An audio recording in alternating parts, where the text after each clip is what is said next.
Steal my telly? I'd probably start on the way you look. Right, go on. I'd just say, right, you know, make an effort, tidy up your house, and I'd have some sort of... I'm poor. Doesn't matter, you can still tidy up. Can we get better houses then? Because... Well, look after the one that we've let you. Yeah, get rid of that old mattress that's in your garden there. Clean the windows, and then we might give you a nicer one. At the moment, you don't deserve anything nicer. And that's what I'm saying. You've got to be honest with these people. Wake them up. I like that. Sure, you've got to be honest with them. You've got to wake them up through heavy leafleting campaign. But do you see the problem with some of what you're saying, Karl, is that it's very hard to enforce that in law because it seems unjust and unfair. You can't really start legislating against people's looks or whether they want... I mean, you have to keep your house tidy. I mean, who decides how tidy it has to be? It's the tidy police? I mean, that's a strange... Well, hold on now. I like wearing sort of these denims. It expresses who I am, and I like wearing a beard because I just think it's natural. I don't really like shaving, and I like this sort of smell. I like this smell of BO. That's who I am as a person. So how can you impose that on me just to be part of society? Who are you to infringe my rights as an individual? What do you want out of life? Well, no, I think I just like to say I don't want to conform. I don't want to just shave and wear a suit and you know, keep myself to myself. And I like to just grow a beard and eat porridge with my hands. I'm not hurting anyone, so I don't know why I have to conform to that society. Well, there's nothing I can do for you. You're wasting my time. Really. Although I do feel ill, I need to go to the hospital now. So I'm gonna go to the hospital now. If that's all right. Is there care for me? Well, what's up with you? I've got diseases from like eating with my hands, and there's things growing in my beard. Right. So will you clean that up for me now? No, because it's all been brought on yourself. Well, no, but that's irrelevant. A lot of people bring things on themselves, but you can't just like ignore them because it's just part of it's a bad society. So how did they learn then? I don't know why I'm being punished for being stupid. How did they learn then? Well, I've got to worry about you. I've got proper old people. Well, we had a kid whinging at me this morning because his dad was a monk.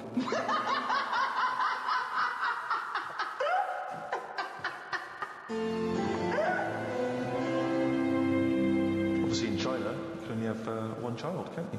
Is that something you feel we should bring in here? Yeah, I think we've got to... I don't know about one kid. I just sort of concentrate on who can have a kid. Okay. As opposed to, you know, if someone's got a load of money and they're good at looking after kids, let Madonna have as many as she wants. But if it's someone who's... So social engineering you want to do? Yeah, but hold on though. Well, what you said then, if you're bringing her into a poor family, what's the point? What good is that for anyone? It's not good for the people who've had the kids. So who's deciding who's allowed to have how many kids? Are you deciding? I was brought into a poor family, wasn't I? What? I was brought into a poor family. Yeah, no, I'm talking really poor. So, third world? No. What, poorer than that? Poorer than no money at all? No, somewhere in the middle again. You've gone too far the other way. Okay, why is it always going to go the other way? Cornwall. I just mean like the people who I've told you about on the estate sometimes, who had that one who chased cars and stuff. He wasn't happy. They didn't care if he was there or not. What's the point? Right. So hang on, so let's imagine that Ricky and I, our husband and wife, we've come in, right? What's your questions to us to establish whether we were allowed to have a couple of kids? Hello. Thanks for coming. Me and my husband, we can't have children. Because he's got no sperm at all. Okay. He had one sperm and it was too ridiculous, it was awful. It just came out like a dead anchovy. Right, and you meant to have 300 million, the tiny ones, and he had one big one, it was horrible. I had to pull it out, it was like a leech. And also, it was I hadn't got a vagina, so there was no place to put it. Smooth then, like an action then. Yeah, it was just that, I don't know, but we love children, and we wondered if we could have a child. What do you do for a living? What do you do? What's your work? I'm a rapist. Right. But I dispose of the bodies. Right. Well, fill out this form. I should have clarified that. A rapist murderer. Fill out the form. He does it in the wrong order as well, I must say so. No, a number of times I've disposed of the body, said, I haven't made that one. I just wondered what else you need to know about us. Because even though that was our little joke, by the way. He doesn't write. I work in an office. He works in an office in the town. But I'm a housewife. She's a housewife. I'm making a little nest for when we adopt a little child. We don't earn a great deal of money, but we're good parents. We're very good parents. What's that based on? Well, we're good people, you know. I mean, aside from a few naughty jokes, we're God-fearing people. We believe that God is watching all of us, and we believe in the Old Testament. And sometimes he tells us to kill and rape. Yeah, sometimes he does, yeah. Particularly, we've stoned a couple of homosexuals this week alone. We're joking again. We're joking again. We don't believe in God. We're from an atheist and believe that our time on earth is all we have, and then when we die we become worms meat. Right. Well, you filled out. We've already painted the back bedroom. That's ready for the little child. We painted it black because we want our child to be a Satanist. Joking again. Joking again. We want him to be an accountant. Gay accountant. Some would say the same thing, only joking. I think there's too much in society where people are pressured to be heterosexual, so we're going to try and make ours a homosexual. So we don't care whether you get a homosexual or a heterosexual, but I tell you, by the time he's 14, he will be as queer as the Ace of Spades. Right, so you filled out the form. Yeah, we'll put that in, get it processed. Right. Okay, but what kind of questions are you going to ask us? None really. No. Just my job. You're happy? You're happy my job with to us? pass the forms on. We've passed the interview. Because that's the sort of world we live in now.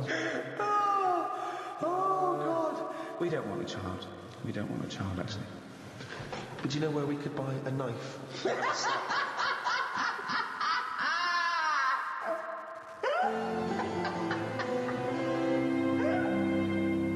We talked about the little fella planting a tree that he will never sit under. He's given that to the next generation. Okay? Now, big discussion about donor cards. Of course, there's no reason not to give your kidneys away after your death, to all your organs. They're no good to you, and you'll be having life. It's perverse to me that you wouldn't want to donate your body to a worthy cause after your death. Medical research, whatever. You agree with that, don't you? Well, you know how I feel about it a little bit. I don't like the idea of certain bits. Why not? What does it matter? Just because there's certain bits that are really personal to you, aren't they? No, there's not. What bit is more personal than another bit to you? Well, like I've said, my eyes. They're my eyes. They see stuff I like. Yeah. Now, what happens if someone else has them and they start looking at stuff I don't like? I don't like the idea of that. But that's ridiculous, because your eyes they're just bits of tissue. They haven't got your but we don't know, because they found out there's something called cellular something or other that I've told you about the person who had some sort of operation and ended up like in yellow biscuits. I've told you about. Yeah, but that's bollocks. It's the same you thing told with us the about eyes. it, but I dismissed it as bollocks immediately. Not just because you said it, because it was intrinsically bollocks. No. But it could work the other way anyway, where the person who has my eyes starts like looking at ants and insects and stuff. It's all bollocks. Again, this is all bollocks. Got none of your memories, none of your thoughts, none of your reasoning, nothing of you, none of your personality. They're just a collection of cells that now have light going through them and making this new person see. They're a lens. They're a lens. That's all they are. So there's no reason why, this was the crazy thing, isn't it? When people started saying that they wanted their organs to go to a particular race of person, and obviously that's illegal. Also, it shouldn't be the choice, really. I think you should have that opting out, that you have to say that you don't want your organs given after, and if you die, then they assume that those organs are up for grabs, because there's a shortage. So what do you think of that? Like I say, they can have certain bits. They're not having the eyes. I think that's fair. What can they have, the cock and balls? I prefer it if they didn't. You're saying no one's going to have my eyes or my cock and bollocks. What if the tables were turned? Yeah. What if someone said, Carl, you've lost your cock and bollocks in a terrible accident. Sorry, we put some flowers at the scene of it. It's brightened that area up.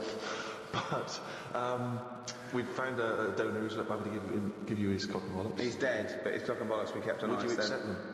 They're absolutely lovely match. Better than yours. Yeah. Bigger, younger. Yeah, you go. You'd have So you would you'd have someone else's cock and bollocks, but then you wouldn't donate yours to someone else. What about this? What if you discovered later, right, that the person who donated your cock and bollocks, right, was a sex pervert? was a homosexual sex pervert? I don't think though that I'd bother looking into the history of these cock and bollocks. It's not like You accept them willy-nilly, but what if you just found out by chance? That was his name, willy-nilly. That was his stage name. And What if you found out by chance? How do I find out by chance? What's the scenario They there? say, well, the doctor goes, I should tell you, I know you believe in a load of shit about yellow biscuits and bollocks like that, so I'll just tell you, in case anything goes weird, this was a sex pervert's cock and bollocks, so if you find you're sticking these through letterboxes, don't worry, it's not your fault. It's where they wanted to have gone. That's, Would it concern you if you accepted the cock and bollocks that had a past like that? Yeah, because the problem is, it wouldn't be that bad if I had his eyes. Right. why? Because then I'm seeing what he wants to see, and That doesn't make any sense at all, Carl. but unfortunately, it makes no sense at all. The match is wrong. The eyes don't go with the cock and bollocks anymore. So something's going to lose out here. Either the cock and bollocks, they're not going to get what they want anymore, or the eyes are going to be upset. So are you scared of the idea, to go back to your yellow biscuit analogy, that the cock and bollocks you inherit, that whatever the previous owner did with them Lives on. That scares you, does it? Okay, there's one final scenario here, Carl. Okay. You haven't opted out, so your organs go to where they like. Now, unbeknownst to you, there's a big waiting list. There's a thing they've got all your details, and you said, yeah, whatever. I don't want to know. You wouldn't want to know, would you, after you die, where it goes? You say, I don't, because you've said you don't want to know. If you don't know, you have a lovely life. When you die, they can go anywhere. They can do what they will. Okay. Now, unbeknownst to you, they have got it down. They've donated your arse, right, for use to a gay rapist with AIDS. Okay. So they are saving a life there. So when you die, they go, right, it's still warm, get that gay rapist with AIDS round here, because that's going to stop him raping someone, give him AIDS. He comes round, he's straight up there. He's shagging you, right? You're basically saving a life, right? We'll let him know. Sorry, I'm confused here. What? Why is the gay rapist with AIDS got the arse? He's still connected to Karl. They've donated the arse, so when Karl dies, the doctors go, right, we're going to stop a terrible thing here. So the gay rapist can shag the arse? Yeah, he shags, goes round, he shags Karl, gets out of the system and goes, phew, that stopped me. Yeah. Right, okay. Right, so it's just Karl's disembodied arse on the... No, it's the whole Karl. Oh, They is that go, when Karl's dead? so Karl gets struck and he's having a heart attack. They go, free, clear. They go, no, we've lost him. At 10:01, they go, oh, he's an arse donor. And they go, okay, where's the nearest gay rapist with AIDS live? Next door. Get him round here. They go, okay, the gay rapist comes round and goes, where is he? Right? He goes, there he is, right? So Karl is face down. Now they turn around, they go, there's the arse, you've got 10 minutes, then we've got to bury him. I'm surprised you didn't know this guy was living next door. So, the gay rapist gets on top, he goes, right, this is lovely, right? He's loving it, he's shagging you. Right, now, this is the weird thing. The doctors next door, they go, okay, the gay rapist will be finished soon, and then we have to bury him, but we should inform his next of kin. They go, oh, it's Suzanne. They go, your husband's dead, he's out of touch. She goes, oh my God, you come round and just identify the body. I'd leave it a couple of minutes, but then come round. She goes, oh God, I'll be right there. So Suzanne's on her way. The gay rapist, right? He's pummeling you away, right? But you will not believe this. Oh my God. The movement and the way he's shagging you, right, has started your heart. right? This is a stroke of amazing good fortune. Right? So you go, he goes, right? He, right, has a heart attack, right? And he flops down on you. He just like headbutts the back of your head. So now, you're both naked, this gay rapist is up your arse, he's dead, right? The shock is you go, fuck me, how can I get out of this, right? You wriggle, you fall onto the floor. So now, he's on the bottom, face up, you're on top of him, he's still in you. His cock is up your arse, you're sat on him, wriggling, Suzanne walks in, goes, Karl, what the fuck are you doing? She's heard about me being dead, and because she's come to the hospital. She goes into, and they go, he's in there, and she goes, he's not dead, I can see him. They go, oh, it's been terrible. She bursts in, there you are, on top of him, wriggling to try and get his knob out your arse, right? You're sitting on a man who's dead. What do you say? I'd just say we got to join Duper.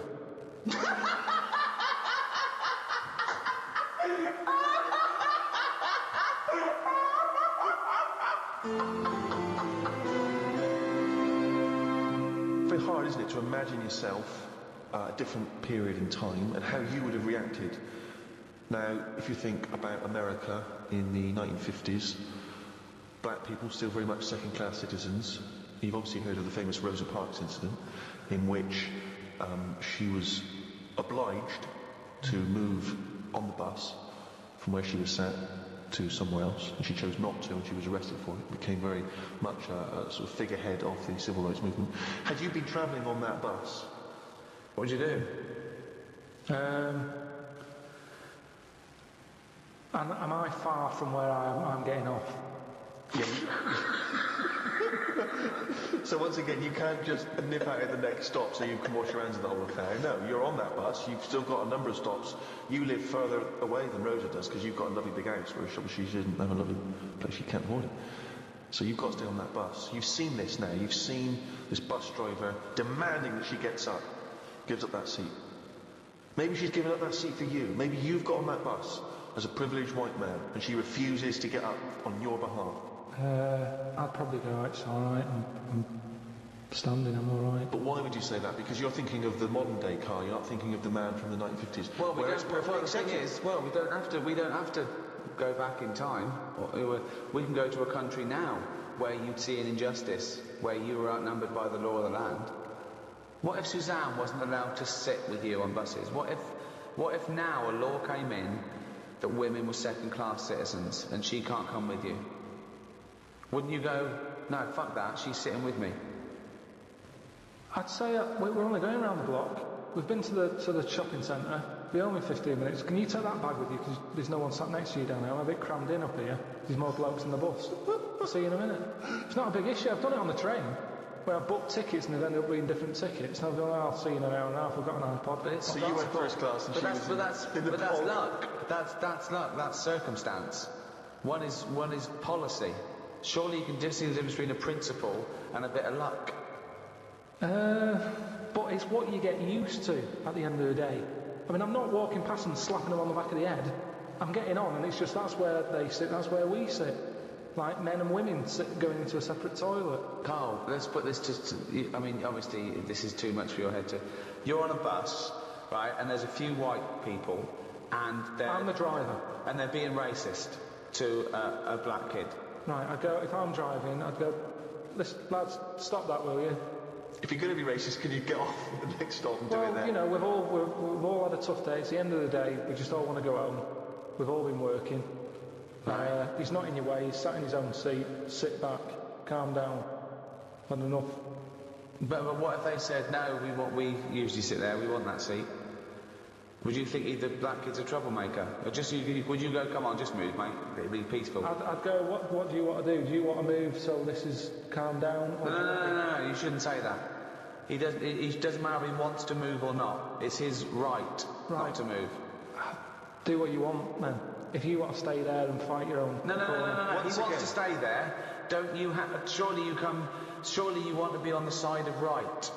I'm just doing my job here. I'm sat driving a bus. I'm driving a bus for 30 quid a week here. I'm getting a load of grief off some people at the end of the day. But think bigger than the bus rule. It's not just a bus thing, all right? Just imagine that you're not a bus driver.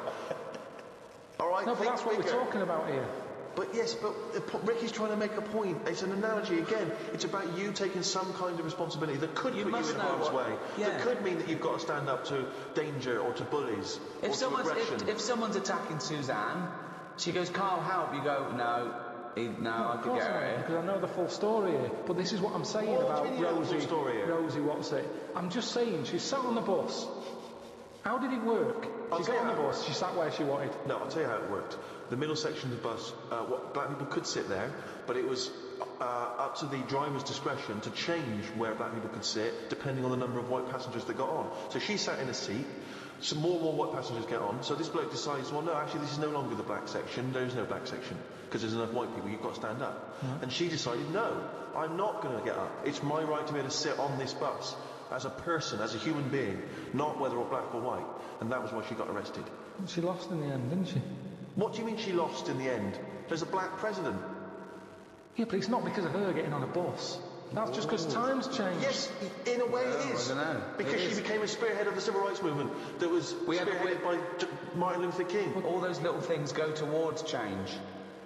On a different bus, on a different day, you might not have turned out that way.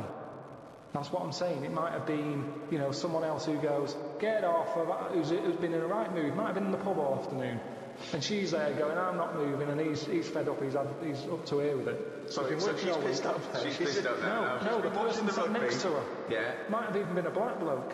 He's been working hard. And he's like, I don't want this. But it's interesting you say The that. bus pulls over, the police are called But in. you say it's interesting you say that because in the Rosa Parks incident, there were a number of other black men, all of whom did stand up. I think 5 of them were there, and 4 of them stood up, and she stayed sat down. So there was 4 people there who did choose the easier route, the easier life, and she stayed sat down, and she's the one who went to prison, and she's the one who's remembered because of what she did on that day. It's difficult, isn't it? If I was on there, I'd weigh her up. You know, is this woman doing this as like a good cause, or is she just a trouble causer? Because she just seemed like, you know, I'll do what I want. Now that's fine. You'll always get people who do what they want, and they do change the little rules along the way. But I bet when she was doing it, it wasn't like a big stand up. This is the day I'm going to do it. It's just happened to. She was fed up that day. She didn't want to get up. Lazy. She might just go around law breaking all the time, and she's remembered now because she'd made a change about bus seats. But when she got up that morning, did she say I'm going to do that, or has she been fly tipping before she got on the bus? This is what I'm saying. Is she just a, you know? No, she's not a troublemaker. She's someone who already had a burgeoning interest in the civil rights. I mean, I really thought the Rosa Parks incident was pretty cut and dry. The fact that Carl's managed to find an ambiguity in it is extraordinary. I love it. Tell me something else about Rosie Parks. Oh, for God's sake, I don't know what she's got to do to win you round, Carl. Honestly, I didn't realise it would be this difficult. Carl, Thomas Jefferson, you know who he is, once observed, a nation as a society forms a moral person, and every member of it is personally responsible for his society. But Jefferson's fellow countryman, as you know, the American writer and intellectual Randolph Bourne, noted some years later, society is one vast conspiracy for carving one into a kind of statue it likes, and then placing it in the most convenient niche it has. So one saying, no, this is why we're moral people. The society is great for us. It turns us into responsible people, okay? And we should love that society and make sure it's perpetuated. But Bourne said, no, it's just a way to mould someone into what it likes and put it into a little box so it can't hurt anyone. Yeah. Okay, yeah, that's not, again, it's... No, both of them are right. Both of them are right, but they contradict. They're both opinions. They're certainly opinions. But I mean, I don't know why I am the way I am. It just happens, doesn't it? You know, I don't like killing a fly. No one would stop me if they did. There's something in me that goes, don't do that. Right, so this is a very important theory, because you're basically saying, well, you could be saying one of two things. You could be saying that goodness is innate. Not likely. No. Or he could be saying that there's a morality that transcends rules and society pressure. Whether or something's legal or not doesn't mean that you have to do it because it's legal, and That's it doesn't what mean I you meant. don't. Yeah? Is that the one you meant? That's what I meant. There was a bit of trouble in our yard the other day. Right. Between a wasp and a cricket. Now the thing is there any point to this at all, or are you just going to tell us you saw? Are you going to extrapolate some analogy from this? I think so. Okay. Yeah, let's see. So there's a wasp. Yeah, well, so look at the whole scenario. As you said, sorry, just to clarify, as you said, it was kicking off. Right, okay. Scenario. So you're looking out your window. No, I'm in the kitchen by the sink. Yeah. Washing up, we've got a new sink. We've got a dishwasher as well, but I said, well, use a sink, we paid for it. Let's give it a go. So you're like a Luddite threatened by the technology. You're thinking your worth will be taken away, your reason in the world will be taken away by the dishwasher. So no, Suzanne, we've got a dishwasher, but I am going to carry on. You're going to need me. I want to show I'm needed. I wanted to use it. It's like, I don't understand that if someone's got a really nice car but they have a chauffeur. Drive it. It's yours. Enjoy it. Enjoy your car. Well, I feel a gear change. Yeah, but you don't drive. No, I know. Yeah, so that's all right. But what I'm saying is, I've got a sink, I've got a dishwasher. What am I doing? If I put the dishwasher on, what am I going to do? I'm just going to sit down and do nothing. Probably. Wash up then. Do something useful. I do a better job than the machine does. So get rid of the machine altogether then? No, because sometimes I might want to go for a walk or something. Well, why don't you go for a walk all the time? It's good for you. I'd had a walk in the morning. Anyway, so I'm washing up. That was all the prelude to the wasp cricket story. It better be fucking good to top that. His life's so complicated. For a man who does nothing at all, right? His life is so complicated. No, because it's the same thing. The kitchen's fairly new. All right, so you're I just washing wanna- up. Okay, right, you're using a new go. sink, the dishwasher's there, it's not doing anything, it's not even plugged in, it's pointless. What's going on? I'm washing up the few plates. Right, The kitchen door's open. right. Suzanne says, "Oh my God, look at that! What? There's a wasp and a cricket having a wrestle." I've never seen it before. Right. Wait! Are you sure this wasn't Mexican television and it actually was a Two sporting people event? dressed up. Yeah. So they're there wrestling, and I was like, "Well, stop them then." So Stop! she, Whoa! You don't interfere with fucking Rosa Parks. Why are you interfering with a wasp and a cricket? because one, I didn't even know they didn't get on, to be honest. So this is much bigger metaphor than black and white. because listen. This is more important than apartheid and segregation, Because Tim. I didn't even know they didn't get on, to be honest. Because they were sort of wrestling. I said, and my hands were wet, so I couldn't do anything. I always overdo it with the fairy liquid. Yeah, sure. So she's there. I say, separate them. Poor Suzanne! So she uses a tea towel, flicks them. Flip. Clever. Good Right. thinking. The wasp goes its own way. The cricket's sort of jumping about a bit. But who was fighting it? So I'm sort of saying that is really weird because wasps are changing quicker than anything else that I keep my eye on. Okay, well that's just your theory and it's not based on Well, I anything. told you a couple of years back I saw one eating chicken. I shouldn't be doing it. So anyway, so now they're causing trouble with a cricket. Whoa, how do you know it was the wasp fault? This is prejudice. Why do you think it was the wasp fault? What if the cricket would have started it? What if the cricket's got a society to go, we ate wasps, we ate their stripes. We ate them. If they come in, fight them. If everyone comes down here, fight them. How do you know it wasn't the cricket that started that? Well, I suppose at that time I didn't, but since... Oh, subsequent information. Oh, okay, sorry. Okay. So It's anyway, like Columbo, isn't it? Sorry. so I saw all that, we broke it up, the cricket was sort of shaking a bit. Definitely not! Definitely not! It was shaking a little bit. Yeah. So I sort of prodded it, put a little leaf over it because it was a hot day. Thought I'd put a leaf there so it doesn't get overheated. I love I'll this, keep an eye like on it's it. done the marathon. It's got Mars on the leaf, written on the leaf, and now it's just walking over the little medal. So Suzanne, I'd leave it for a bit. Leave Get it, on. what did you About say? half an hour, about left it for half an hour. What did Suzanne want to do? She wanted to interfere, did she? What did she want to do? Just sort of like... No, she just sort of said leave it, stop messing with it. It's probably a little bit knocked out, a little bit stunned. Sure, let's get on with our lives, she said. Yeah. So I put the leaf on it. You're putting too much very liquid. Why don't we use the dishwasher? We go- Costs us 400 quid, you dirty bald cunt. So we go off, and half an hour later I get back in and I said I'm going to go and see the Where'd you cricket. go? Where did you go? Just for a walk. But hold on, why didn't you put the dish in the dishwasher and go for a walk? I don't understand. So now now as a dishwasher sitting there bone idle, you're washing up when you could be walking, and then you're still Well, it's a walking. good job I didn't go for a walk though, wasn't it? Because how would that have turned out? That fight, I don't know.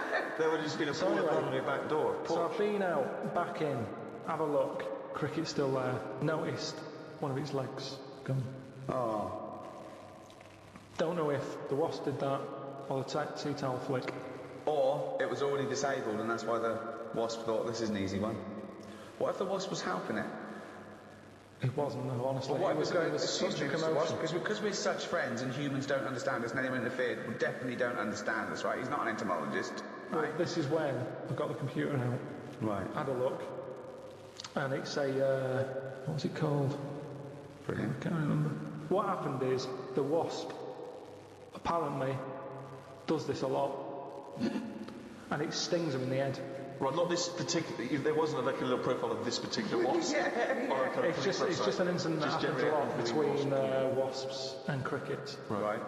So it stung it in the head, and what happens is it's that whole thing that we talked about before, where it lays an egg.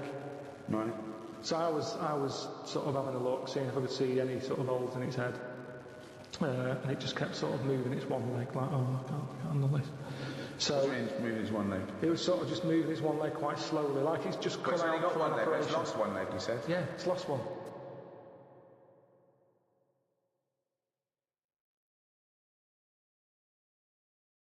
Yeah, he's moving 5 legs slowly. No, it's just this one big one.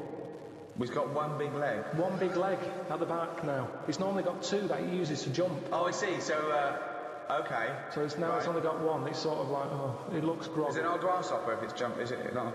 What colour was it? Was it like? Sort of beige. Oh, it's probably a cricket, yeah.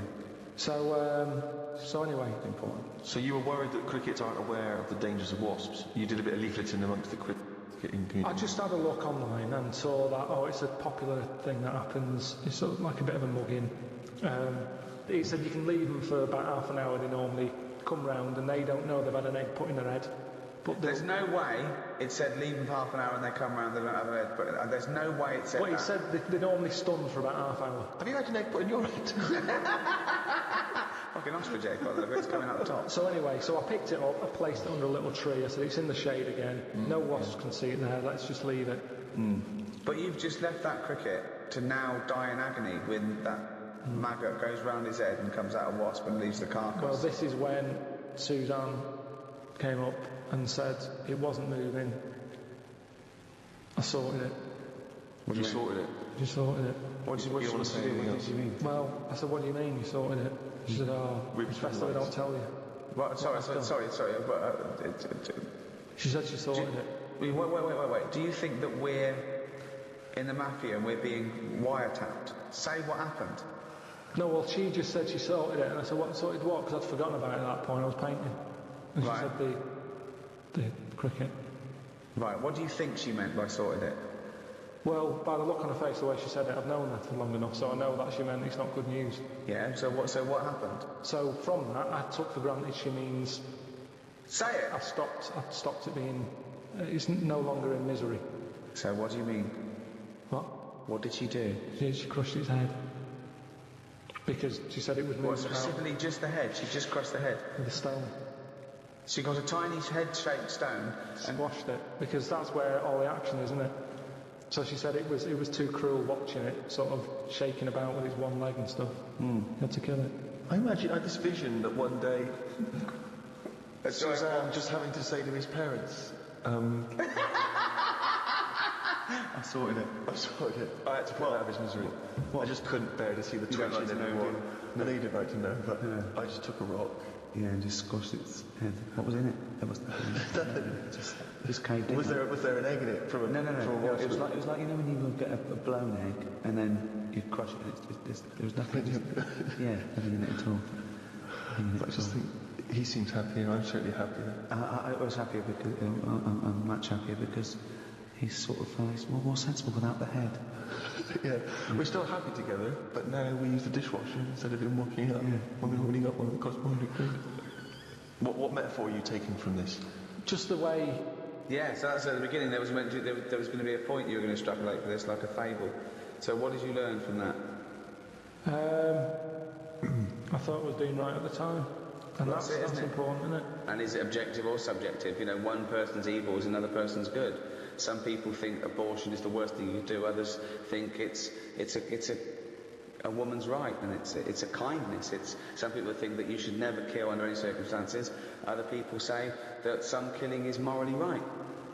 Again, should an action be judged on its intent or its result? If someone said to you, "Oh, I thought I was doing a good thing," but you know, they opened the windows and your cat fell out. I thought they didn't even know you had a cat. Did they knock it though, or did it just jump out? It just jumped out. Well, I'd say it's not my fault.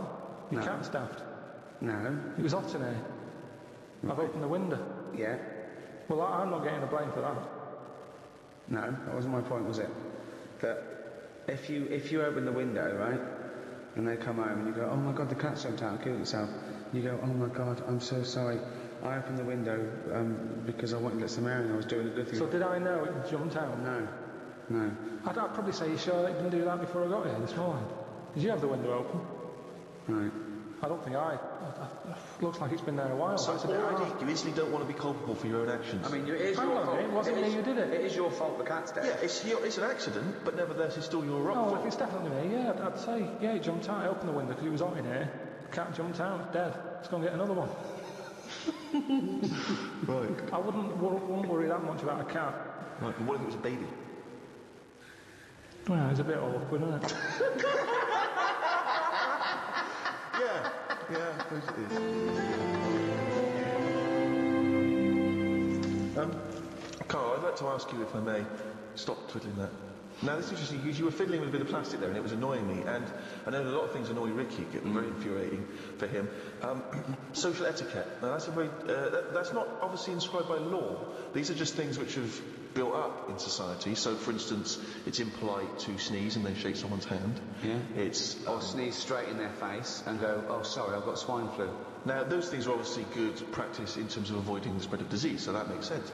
But other things Also, are it more might just be arbitrary. disgusting. If someone hasn't got a disease, I don't like to see someone sneeze on the pavement or sniff or scratch their arse. So social etiquette, I mean, how do you decide... I mean, what prevents you from being truthful and honest at all times? I don't know, there's something in you, and sometimes you can just pop it out, can't you? I've been in a situation when I've said stuff and I've thought, why did I say that? Go on. But it's not always... in the dentist. Last time I went to the dentist, sat in the reception bit, big fat woman comes up the stairs, massive she was, had a right sweat on. Right. She gets there and... Out of breath. Yeah, she was, again, you know, I mean, she was friendly, dead friendly, but kind of like, you know, leggings on,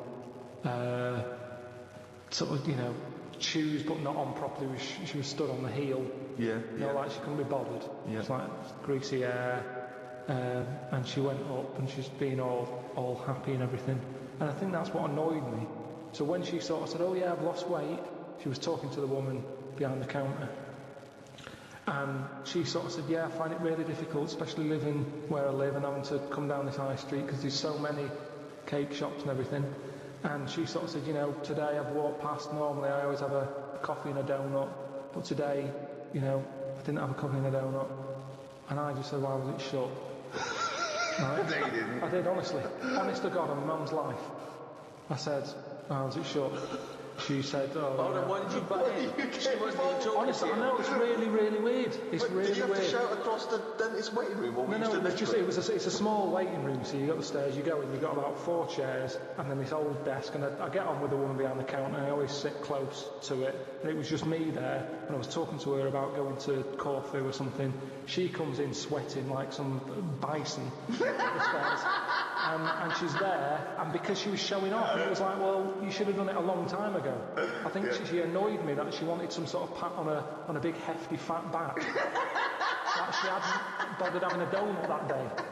Now, maybe it's the inner me that just came out, because I remember saying it and actually getting home and saying to Suzanne, oh, I said this, I didn't even think I don't know I know where what you it mean came though. from. Sometimes you want to go around with people and they're going, you want to put them down. You want to go, I'm starting out with you because you're going to go straight back to that and do this, that. You know, I know you've had a lot, just inject them in the head. Absolutely pointless. Get rid of it. Yeah, I know what you mean. But talk about social etiquette.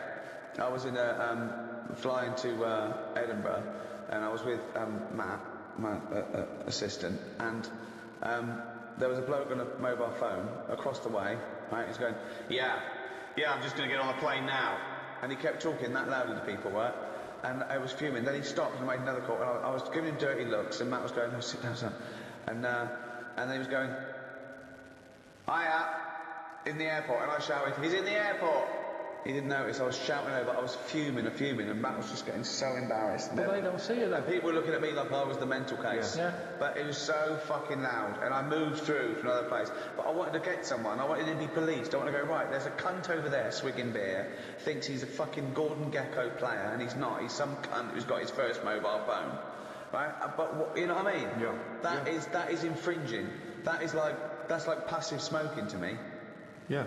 It annoys me when you hear these awful middle-class parents talking to their kid loudly enough to let everyone know what their kid knows. Do you know what I mean? Yeah. They bring up conversations because they're showing off about the kid. Toby, what's that you were saying earlier about you preferred Beethoven to... Right, okay, if that kid talks about Beethoven and Chopin, right? Do you know what I mean, though? It's like people showing off, thinking that the world is interested in everything they fucking say. That thing about everyone's got access, which is fine, but It's those fat fucking morons on docu-soaps that go, I speak as I fucking think, you useless fucking blob of shit. Yes. Have an education, research, think, discuss, then offer your opinion. And stop your kids chewing on a fucking big ball of fat. Your leg. Got someone specific in mind there?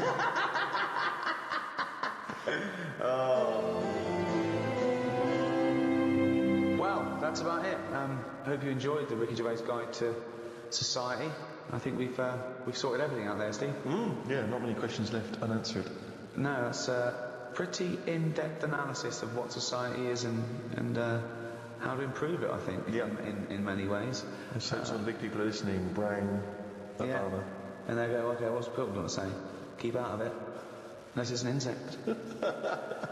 So it's goodbye from me, Ricky Gervais, Stephen Merchant. Goodbye.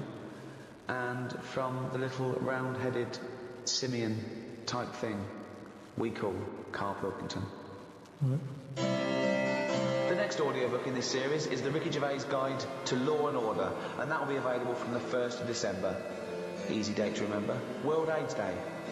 I knew it wouldn't take off like Christmas.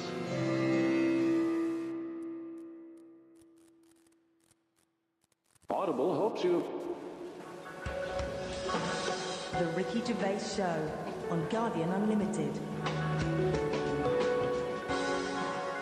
Welcome to the 7th Ricky Gervais Show on podcast. I'm Ricky Gervais, with me Stephen Merchant. Hello. And Karl Pilkington. All right. Now, talking of that, that's only 5 to go then, isn't it?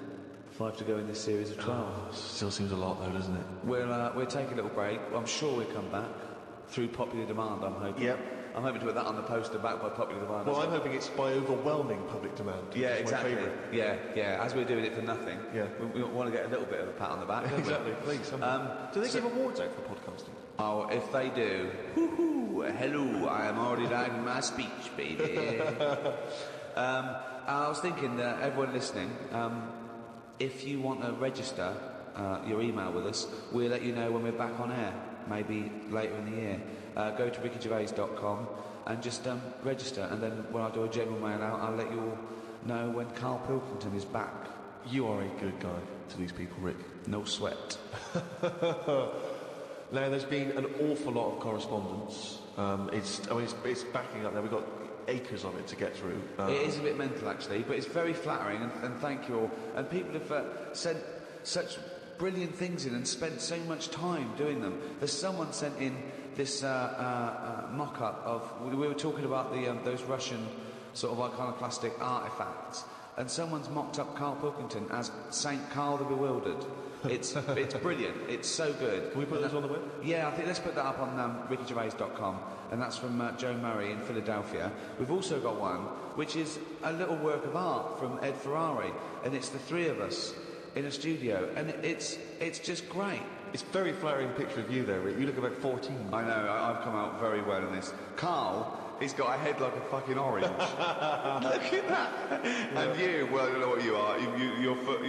Your head is about 2 foot long, and in real life it's only 18 inches long, isn't it? So he's exaggerated yours a little bit, but it's a lovely drawing. We'll put that up on the web as well. Just everyone go to rickygervais.com, everyone register please, and we'll email you, and everyone keep sending stuff in, so thank you very much. Carl, Joe from Bradford asks, what body parts can you live without? He wants to know. He's obviously having sleepless nights thinking about this. What, so... With a brain. He's going this far. So the bits that I've got now, if I had to get rid of one of them, what wouldn't I miss? Yes. See, I did a bit of an experiment on this, right? Brilliant. It's my job at home to wash up, right? Suzanne does... She gives you all the really big responsible ones. Yeah. She sort of like pays the bills and wires the house. And you go, what can I do? And you can go, well, you can go and play with the worms in the garden. Yeah. So anyway, so it's my job to wash up and that, right? And I thought to sort of make it interesting and stuff, I thought, I wonder if I can do it, right? If I didn't have any thumbs. And so what did you do? So I just sort of... sliced off your thumbs? I just sort of held them in. And it's amazing how, like, it took me ages. just having that one thing gone. Well, it's part of our evolution, the opposable thumb. Basically, that's when we soared. These are milestones in human evolution. The opposable thumb, the forward-facing eyes, the upright. These are massive things in taking us out of the animal kingdom. And one day, Karl, you'll walk upright. But what do you mean about eyes facing forward? You mean before we got here, there was people whose eyes were looking in their head? I don't understand. Is that what you mean? No, because when we got sort of binocular vision, where we could, because we were predators have a forward face. I'm going way back. I'm not just saying. I'm not saying chimps had eyes on the side of their head, but I'm saying big, major milestones in any evolution. I lost you at evolution. Yeah. So when you were doing this experiment, washing up, you say that you found it difficult. It took you ages. So you didn't just give up once you realised how essential thumbs were. No, you actually washed up everything. I just think of Suzanne walking in and Carl's there, just covered in water and very liquid suds, standing on a pile of broken crockery. Yeah, plunging his face into the sink every 30 seconds and just swishing his head around. But we talked about the washing up thing before, haven't we, when we were stood there washing up. And I sort of look out of a window, so the sink's in front of the window. Yeah. And that's why I quite like washing up, because I can just look out onto the street, see people going past. There's like a local homeless fella called Franco. I look out, like he's all right and everything. Sure. But I was looking across the way, right, and there's some Chinese people who live in a flat, right, really small flat, and they're up till all hours. I don't know what they're doing. But they decide to back up at about 3:30 in the morning. Right? They're always really noisy and that. But above them, there was some woman, right, who the sort of bedroom is on par to our kitchen, right? Yeah. So I'm sort of washing up. Yeah.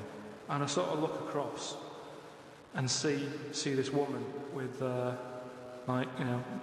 pants on and that, no bra and that. Naked. Yeah, just. That's the word you're looking for. Yeah, she's just wandering about on that. So I was like, oh, what's going on there? So I carried on washing up and that, right? And kept looking, and then I was looking and she looked at me.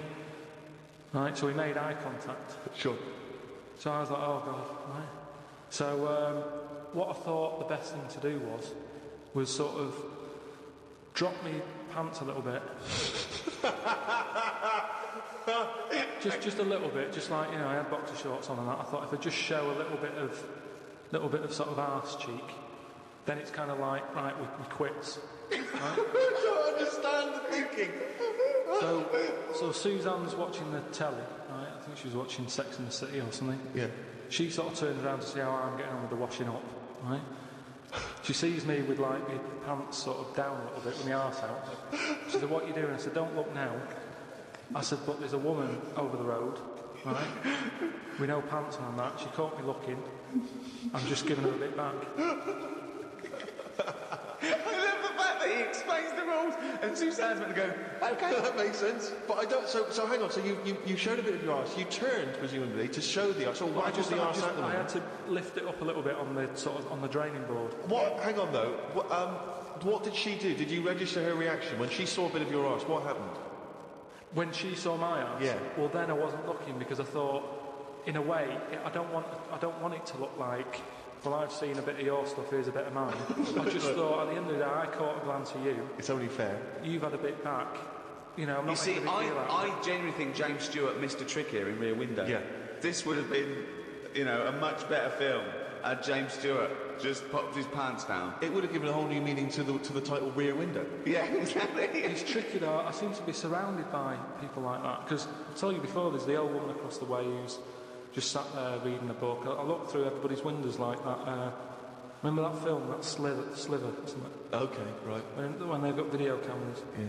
I'm just looking onto everybody's world and just seeing what people are getting up to. There's nothing wrong with that. Brilliant. That's why I like washing up.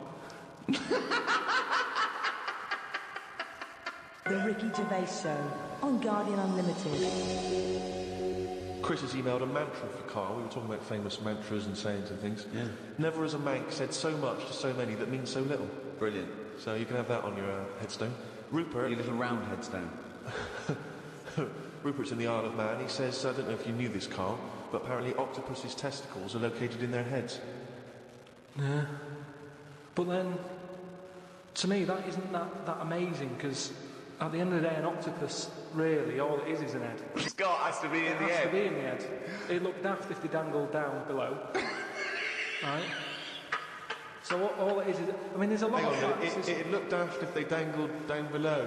I'm wondering again, that's almost, I don't think you should start sending them in, but that could almost be the B-side to... B-side to Knob at Night. I Can Eat a Knob at Night. James Round says, Karl, if you could be anyone in the world, who would it be?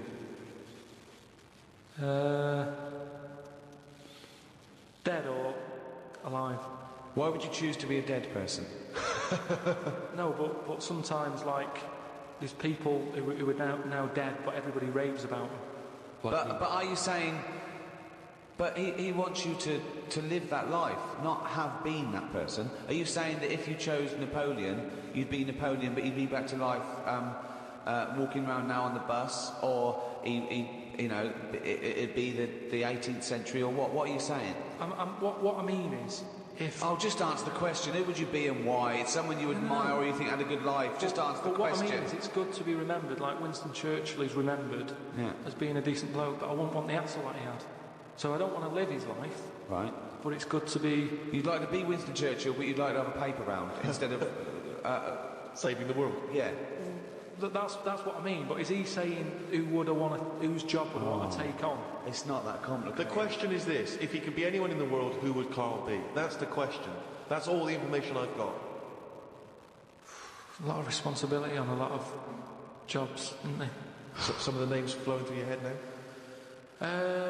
I was thinking Bruce Willis. I never expected that! So his responsibility in your mind is what? Saving people who are trapped in a building with terrorists? Well, yeah, maybe, his worries are different worries.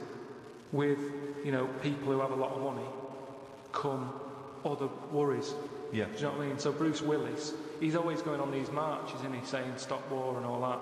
Mainly because he's got more to lose if there's a war. He's got loads of houses. One of them's going to get damaged. Whereas if you're poor, you've got the one house. If there's a war, it's like, oh, just end it all for me then. I'm sick of it anyway. Do you know what I mean? Sure. Whereas Bruce, with successful life and happy life, there's more for you to lose, is what I'm saying. Right. Like, at the moment, because I've finished a job that I've been at for 10 years, right? I've finished working there, so suddenly I've got... my timetable's a bit out, and I haven't got enough of a routine, and I'm a man who likes to know what I'm doing. Right? Yeah. So now, suddenly... 5 until 7, washing up, with no thumbs. I've sort of turned into like an old person, where the little jobs that you shouldn't enjoy are now the main event. So but hold on, how old are you? You're 31, aren't you? 32. 32, and you're pottering around, not knowing what to do with yourself. Well, like yesterday, Suzanne's shoes needed to go to the cobblers, right? I haven't heard the word cobblers. I didn't even know cobblers still existed. I only ever see that in Christmas films made by Disney. Well, I had to go and do that, and that suddenly... Because last time you were going to the toffee shop, and now you're going to the cobblers, next week is the candlestick maker. But all I mean is, that suddenly is a nice little day out. So I put my coat on, going, right, I'll go and see the cobbler now and go and have a chat. Tell me about the cobbler. You didn't come back with 3 magic beans, did you? No, the cobbler's all right. He's doing, he's fixing Cobbling? shoes and that. He's cobbling all day.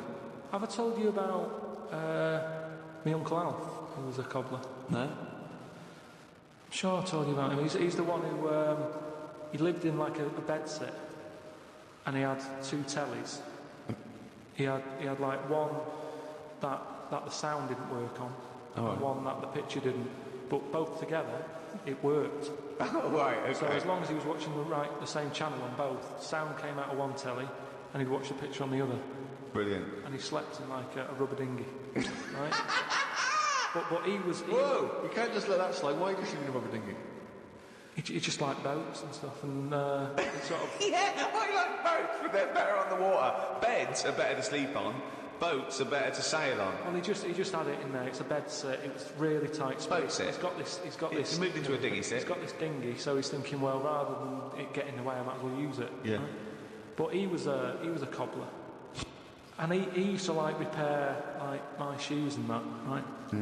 But he'd always sort of overdo them, right? So, What do you mean? like, Fancy. do you know like Pimp My Ride on MTV? Yeah. Because he does up shoes, he'd go mental on them. What do you mean? There was the stereo. Yeah. Well, no, There was horns. It's like, Here Go comes fast as Scotland. stripes down the side. Yeah. Here comes Mr. Pilkington. He's got the fastest shoes in the land. no, it just makes shoes that would last forever. So instead of putting like one sole on, he'd put about 5 on. So it looked like shoes that you never see. He'd just put loads of stuff on. They'd last forever. But they did. But they look like orthopaedic shoes. Yeah. It just like suddenly I was like 6'7" whenever he'd sort of sorted my shoes out. But he's a cobbler, and you know it's work that's always there for you, isn't it? I suppose so.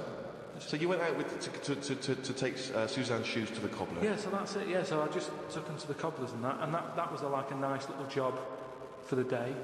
I got a leaflet through the door saying, you know, if you want to walk a dog, you know, the rates are good. I don't know what they pay in that, but I got a little letter in a little letterbox saying, you know, if you're free in the day, What, they pay you to walk a dog? They pay you to walk a dog and that. And I thought if I do that and get a paper round, 2 in 1. Sorry, you just went from a job, right, where you were the head of production at a radio station, dare I say it, can I discuss your... Well, it was an alright wage. Yeah. It was very good. But I wasn't happy, so it's pointless. No, I know that, but to go from the head of a department on a lot of money to walking dogs and doing a paper round, I don't know. No, but it's about being happy, isn't it? I know, but that's commendable if that's true, but... okay. And that makes you happy. Well, I haven't walked the dog yet, but I'm just saying if I do... I mean, I'm not taking it if it's raining. I'm just thinking if it's a nice sunny day and I fancy a potter, I'll go round to her and say, well, how much are you paying? I'll take the dog a walk. Sure. But I can't believe some of the words that have cropped up in this. It's 2006 now. Potter, cobblers, toffee shop. It's very, very strange. Do you live in Narnia? The Ricky Gervais Show on Guardian Unlimited. Right, a lot of people are sort of emailing in sort of brainy stuff.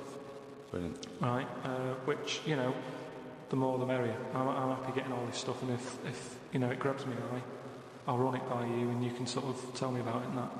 And getting a lot of stuff about philosophy. Oh, yeah. And all that.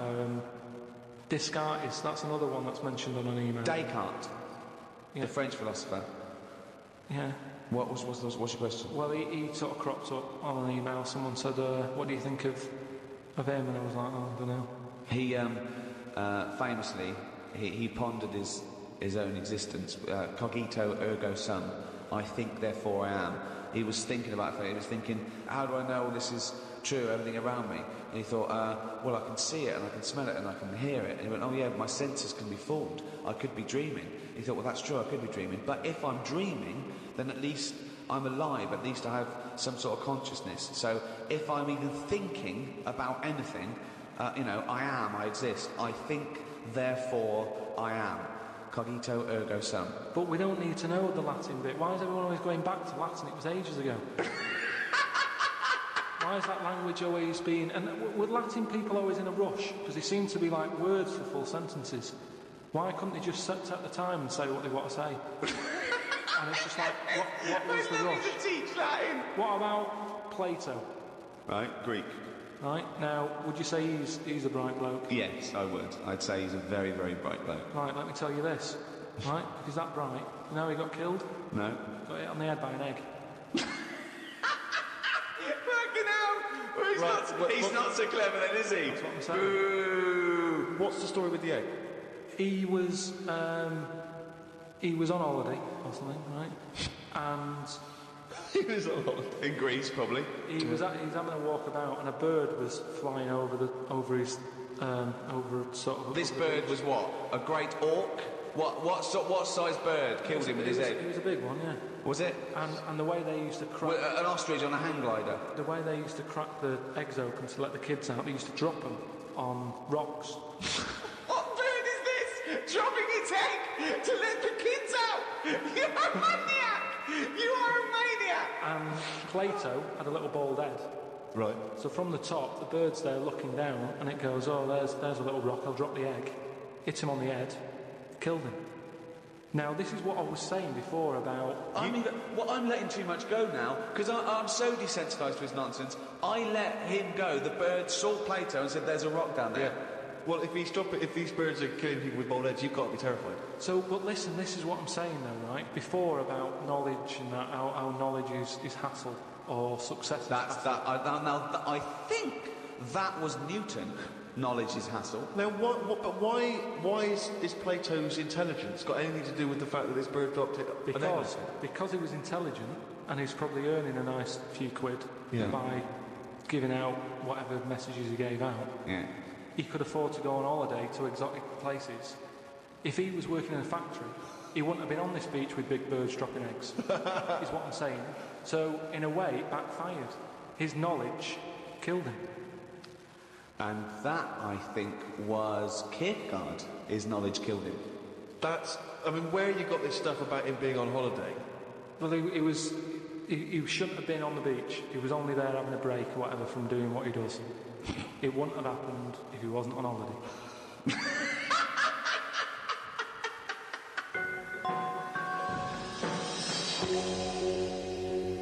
Again, I can't remember which show this was that we were discussing this, but we talked about well-known phrases and quotes from the past. We talked about Benjamin Franklin. People have... this is an email we've had saying, Karl, what do you take by the well-known saying, a stitch in time saves nine? A stitch in time saves nine. Or a stitch in time saves nine. Yeah. See, it's another one that... I don't think I've picked up on a lot of these sayings that are being sort of thrown about willy-nilly. Willy-nilly? Willy-nilly. Okay. Willy-nilly. No, but again, it's one of them like last week. I've heard of it, but... But what does willy-nilly mean? Just sort of like throwing it about all over the place. What do you mean? But what someone said, what does the term willy-nilly mean? It just sort of means, carefree. That's right, yeah. Okay, but what does a stitch in time save nine? So you understood willy-nilly, so you used a phrase. Yeah, you used it, you said it willy-nilly, but you sort of got the gist of it. So what does a stitch in time saves nine mean? I don't know. What do you mean you don't know? Think about it. A stitch in time saves nine. Is it to do with sewing? Well, yeah, sort of. It's not that clear. So if you've got a jacket and the seam starts coming undone, there's a little bit of seam, I'll leave it. It's getting worse and worse. Soon your sleeve falls off. So you just need one stitch there, that'll do it. If you do it now, later you'll need 9 stitches. And that, of course, is an analogy to other things. If you leave something that needs attention or repair, it'll get worse. So do it now, do it in time. Yeah, they could have said a tile in time saves 9 on the roof. They just used a sewing analogy. But it depends if you're busy at that point, because if you've got something else that needs doing, that means that isn't being done because you're messing about sorting out a hole in your coat, is what I mean. Yeah. You can't always do stuff straight away. So maybe, I don't know if there's a sort of a middle ground where you don't have to do it straight away, but stitching... A stitch sometimes time, today. Say in 15 or whatever, meaning you don't have to do it straight away, but just do it before it gets really bad. Brilliant. Do you think yours is less poetic than a stitch in time saves 9? So yours is, this is what you wanted to be a quote, right? Well, you could do it now, but if you're doing something else, then, don't do it immediately, but do it soon so it doesn't get really bad. Karl Pilkington. No, but it's the same, that's the same way I treat most things in life. It's like, I never go to the doctors unless it's really That is sensible, bad. That is very good advice. No. That's brilliant advice for anyone listening. Never go to the doctors. Unless it's really bad. But that's why a lot of people, particularly working class people, die because they don't want to bother the doctor, or they're mildly embarrassed, or they don't know bad symptoms. Go to the doctor if you're not sure about something. Like you were terrified to go and have your prostate. Still not doing it. Why not? I wish you wouldn't talk about it, because now Suzanne will listen to this and she'll go, oh yeah, you haven't been, and start dragging it up again. But why are you worried about a little a qualified I don't doctor? know what they're doing up there. What? They What just year pop. are we in? They. What are you talking about? They pop their finger up. That's what I mean, though. Why? Well, it's 2006. Yeah. Why are they still using the index finger? What, would you prefer the forefinger or the thumb, would No. you? No, what I mean is, we've got... Or a thumb on a stick, some kind of thumb on a stick. Yeah. Would you prefer it to A be mechanical thumb, a robot thumb. Why isn't it just a little camera? Or something that... Well, they put the camera up if they initially discover something. But just put the camera up straight away. If we're No, playing they don't need television. to. They pop the finger up, feel that the prostate isn't swollen, wiggle it around a little bit up your back passage. What are you worried about? I don't think they need to do Are that. you embarrassed? Are you embarrassed about being in a room with your trousers around your ankles and a little fellow A popping his... little bit, yeah. Why? And the other thing is, it's not just that, is it? So you go in there, they check your eye out and that, which to me is the most important thing, because that's what keeps you going, isn't it? Yeah. You've got to go there. You Yeah. sat on the bus, stressing out, thinking, oh, in less than half an hour I'm going to have a finger up the arse, right? What is the And they go in, they check your heart, they probably check your testicles and that. What's up with that? They check your testicles, yeah? Yeah, but it's all building, and you sat there going, oh, soon that'll be happening. Yeah. And that's what puts me off. So if they just came round when you were asleep, Suzanne just let them in and goes, right? And they crept up and went, bang. You go, what are you prefer doing? I just don't understand why they don't teach you how to do it yourself. How can they? Wow. Imagine you squatting in a corner with one hand on your bollocks and the other finger up the arse going, it seems to be all right. Carl, you don't understand the phrase "a stitch in time saves nine." I don't think you should be doing any kind of invasive medical research in your own human body. But then... Who knows what trouble you're going to cause? No, but then at You would least... get stuck. Yeah. You would get stuck. Susanna come out, your fist would be up your own arse.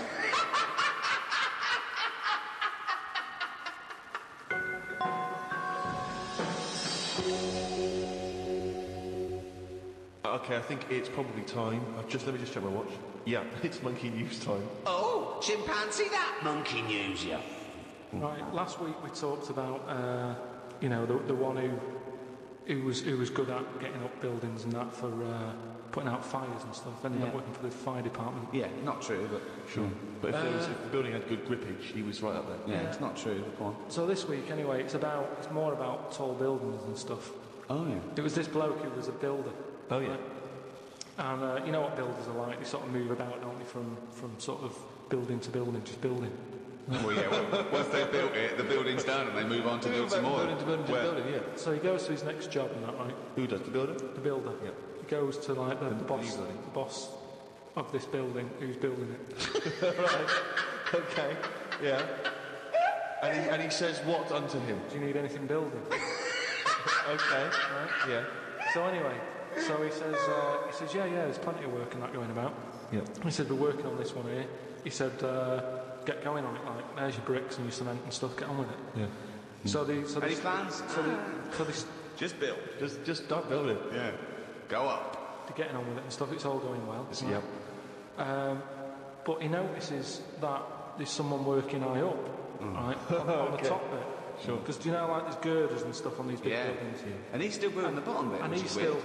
yeah, well, that's the way they do it there, apparently, just to sort of speed it up, work from top to middle, from top to bottom. Sure. That's where that's in imaginary land. We put the spire on, and we better do the foundations, Yeah. and then put some stuff in the middle to keep it up there. So anyway, he's saying to like the other workers, he's going, who's that up there? Who's that up there? He's working on his own. The little fella, was he? And, The little hairy fella up there. He's the little hairy fella up there with the hard hat. and the other fellows are going, look, don't ask questions, the boss decides who he takes on, we're happy to be getting paid here.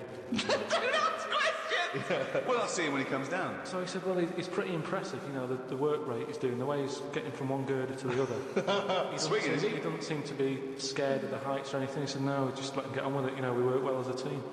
So anyway, What nonsense is So- this? so- He believes all this. Yep. so he sees the boss and he goes, that fella up there, who's the fella up there? He's pretty good. He's like, look, just get on with the job, I'll pay you, let's just all get on with our jobs. Like. Lunchtime comes, they're all sat on a little wall having the sandwiches, he's thinking he'll come down in a bit. He's just carrying on. Is he just still going? Still going on that, right? So the fella says to the boss, like, he says, isn't that fella up there going to come down and join us for lunch? He said, like I said, mate, don't worry about him, right? He said very secretive. I'm suspicious about this fella. I don't know, I don't know why he's working through his lunch. I don't know why he's not scared of heights. I don't know why he's swinging from girder to girder. It's weird. Go on. So he said, oh, anyway, he reminded me that he's up there. He said he's doing a lot of riveting and stuff up there. He probably needs some more nuts to... Right, sure. And what kind of nuts is that? Is that nuts to food or...? So he said, what, nuts? He said, yeah, just, there's a bag full of them there. Just put them on the hook, send them up, and he can get on with his job. So anyway, he picks these nuts up, right? Yeah. Just hooks them on. He thinks, they're not that heavy, considering, you know, I mean, they're normally pretty heavy, aren't they? Like, a big bag of nuts, yeah. So anyway, he has a little glance in. Oh, no, what's in there? Nuts. What, you mean nuts that you can eat? Nuts that you can eat, right? So they send the bag up, and he's thinking, what's all that about? He checks him out, starts to stare, works it out. You can see that he's a little chimp running about, so he goes, I'm not happy with this. Why isn't he? Because he's working for an organisation that's, you know, there's unions for this sort of stuff, isn't there? Yeah, he's not going, that's amazing. They've got a chimp riveting this building together. Yeah, that's not scary. He's wondering if they're breaking union rules. So he goes to the boss and he goes, look, I've worked out what you're playing at here. Yeah. He said, all them Is the boss sitting in a tyre? He said, all them lot out there might not be wise to what's going on here. He said, but I've clocked it. And you're sending nuts up to it. It's a monkey, it's not on. So he goes, look, you know, we're just all trying to earn a living here. He said, don't get involved in it. I'm happy to pay you. I'm paying him. Don't interfere. He's paying him? And he's saying, look, I'm just not happy with this. It's not allowed. So the boss was saying, well... We pay peanuts, we get monkeys. He said, to be honest, mate, you know, he's a great worker. He's known for doing what he does. He's a good grafter. If one of you's going to go, right, I'm afraid I'll have to let you go because he's been here longer than that. Mm. He was made redundant. None of that happened. He was laid off. None of that happened. He's laid off from that. And that's where that saying about, you know, like there's a lot of tower blocks and that in America, it's like the chimp off the old block is where... So that's monkey news.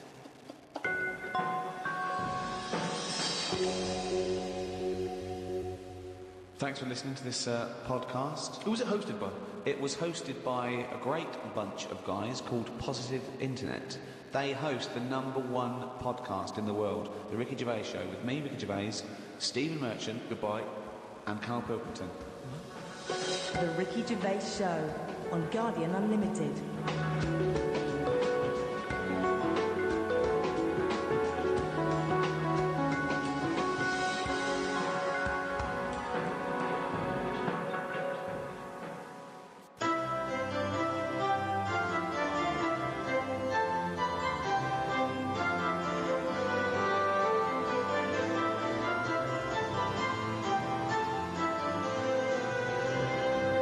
Aristotle once observed, law is order, and good law is good order. A seemingly simple concept, but the realities of making those good laws and enforcing them have troubled society since time immemorial. From community service to capital punishment, everyone has a view on how we protect the innocent and punish the guilty. Is one man's law another man's tyranny? Is justice available to all? Does prison work? Should we lock up lawbreakers and throw away the key, or does that fail to address the root causes of crime?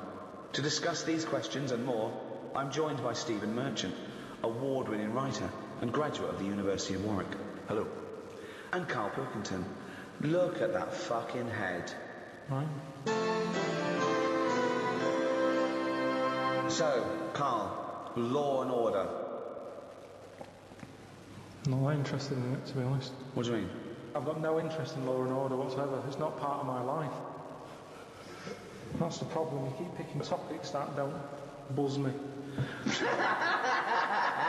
course they do. No. Well, let's talk about this. Let's talk about this. You're a man quite obsessed with law and order. Based on what? Well, law and order is basically to protect the innocent, isn't it? I mean, when we think of law and order, we usually think of crime and punishment, but it's all about protect our person.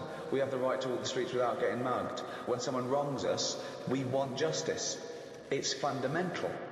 And you do. You were sitting in your old flat in London, phoning me every day that you wanted to go downstairs and smack their heads in for being late and shouting around and being drunk, and you could hear it. You wanted some justice. Yeah, but nothing would have happened if they called someone up and said there's people doing noise pollution. Even though there's a law for noise pollution now, it's not really taken seriously, is it? Well, So it you isn't. are, see, but you are concerned with law and order. No, You but there's wanted no your point. rights, and you Quiet, ended up quiet. moving. He's moved in now. He's moved to lovely sunny Hampstead, just down the road from us. So you're having a better life. So I shouldn't have to move because of some noisy people. No, you shouldn't. But I'm saying you were No one stressed, cares, though. and you wanted justice, but you thought you couldn't get justice, so you moved away. Yeah, so I dealt with it in my way. Yeah. I hated them. Right. Because they didn't care about anyone else. Exactly. But the police wouldn't get involved. There's other people who live around there who had to put up with it. No one cared. So what did it feel like every night when you were trying to watch telly, and it's hot, and you've got the window open, or? No, you could just hear stuff, and you know, it's that thing of you get a lot of tourists in London, so they're talking. It's not even as if you can listen in to what they're saying and have a view on their opinion because they're foreign. Would that be entertaining for you? Well, yeah, because if you can hear what people are saying, you go, oh, yeah, that's a Switch the good point. telly off. That's a good point. There's some No, I sort don't of- want to hear anyone talking. I'll tell you what, really feel sorry for people with like neighbours from hell. Because it's, I mean, you know, I'm not saying it's justified, but I can see why people go mental with someone when they're bullied or, you know, constantly harassed and no one cares. And when you can't go to the police, you can't go to the police and go, there's a bloke next door, he's got his television over, he's always pissed, he's shouting about, if you don't do something, I'm going to go around there and crack his head in. You'll be the one that... But isn't it your own fault for living in central London? Well, not really, because it wasn't always like that. I'd been there years, and then all of a sudden, you know, good fellas turn up. They sat down there making a racket. What can you say to them? You call down, they can't hear the phone ringing. Could I just say that Goodfellas wasn't a pizza joint? He No. called the loud people that because he thought they were gangsters. Right, but they sure. did what they wanted and sat outside and... Yeah. So, but it's louder, I think it is louder abroad than it is here. Whenever I go away on holiday, I always notice that it's always a couple of decibels higher. Really? Always. Like the sound of bird noises and that are louder abroad. Because they're trying to get a nut above the noise of the noisy people. No, that's not true. They are. When I was in, where was I? Menorca or something. It was like lying there. If it wasn't a noisy local, it was the people in the villa next door. If it's not them, they suddenly collected the bottles from the bottle bank. That's a nice noise when you're just relaxing. The bottle bank. Pop that there where the villa is. So that was a racket. There was always there was just so much noise. Animals, creatures... You can't escape it. It's the one thing you can't escape, noise. Your ears never turn off. No. They're always there. But I've told you before, wear earplugs if you have to. I don't like But it. he doesn't like... He says he can hear the sound of his own art. Well, there's always a sound. Like your eyes, you can close them. My eyes close all the time. And if I don't like the look of something... Yeah. No, but if I don't like the look of something, they close before even I've thought about if I want to see it or not. What do you think exactly? I just mean if I see something on the telly or like one of those casualty programmes or something, Yeah. it's like my eyes know that I'm not going to like the look of it. No. So they close no, quicker. No. My ears, they seem to be interested in everything. Even though I'm not. What I mean is, you can't close your ears. Yeah, you that's can't. what I'm saying. Exactly, yeah. You can never... So that's No, why I like the idea that your eyes are closing when you were... Oh, I was watching that. Yeah, what are you doing, have your eyes ever closed something that you're going to think No, you're they normally get it right. Your eyes aren't making normally any get it decisions. You're making decisions. You turn away because you don't like seeing something. You don't turn away and then you're going, what was that? And your eyes going, you don't want to know. You do not know what you don't know. I'm just saying anyway. Ooh, lovely pair of tits here. Oh,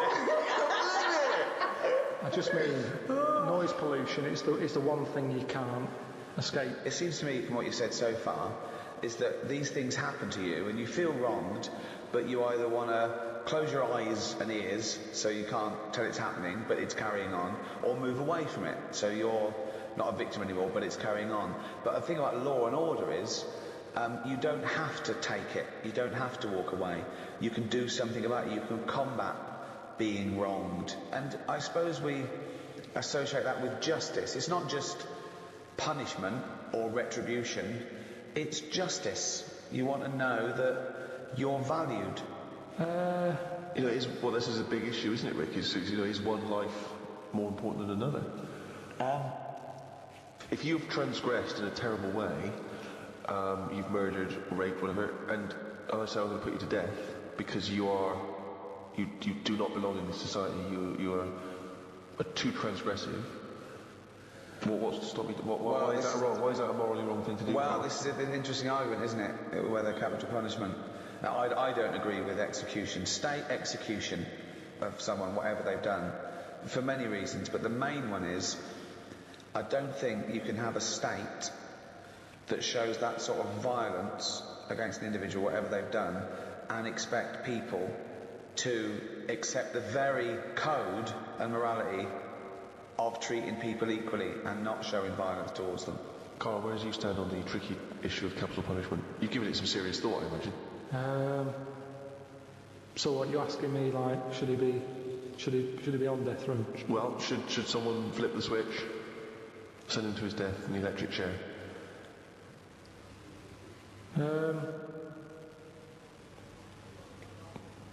Yeah.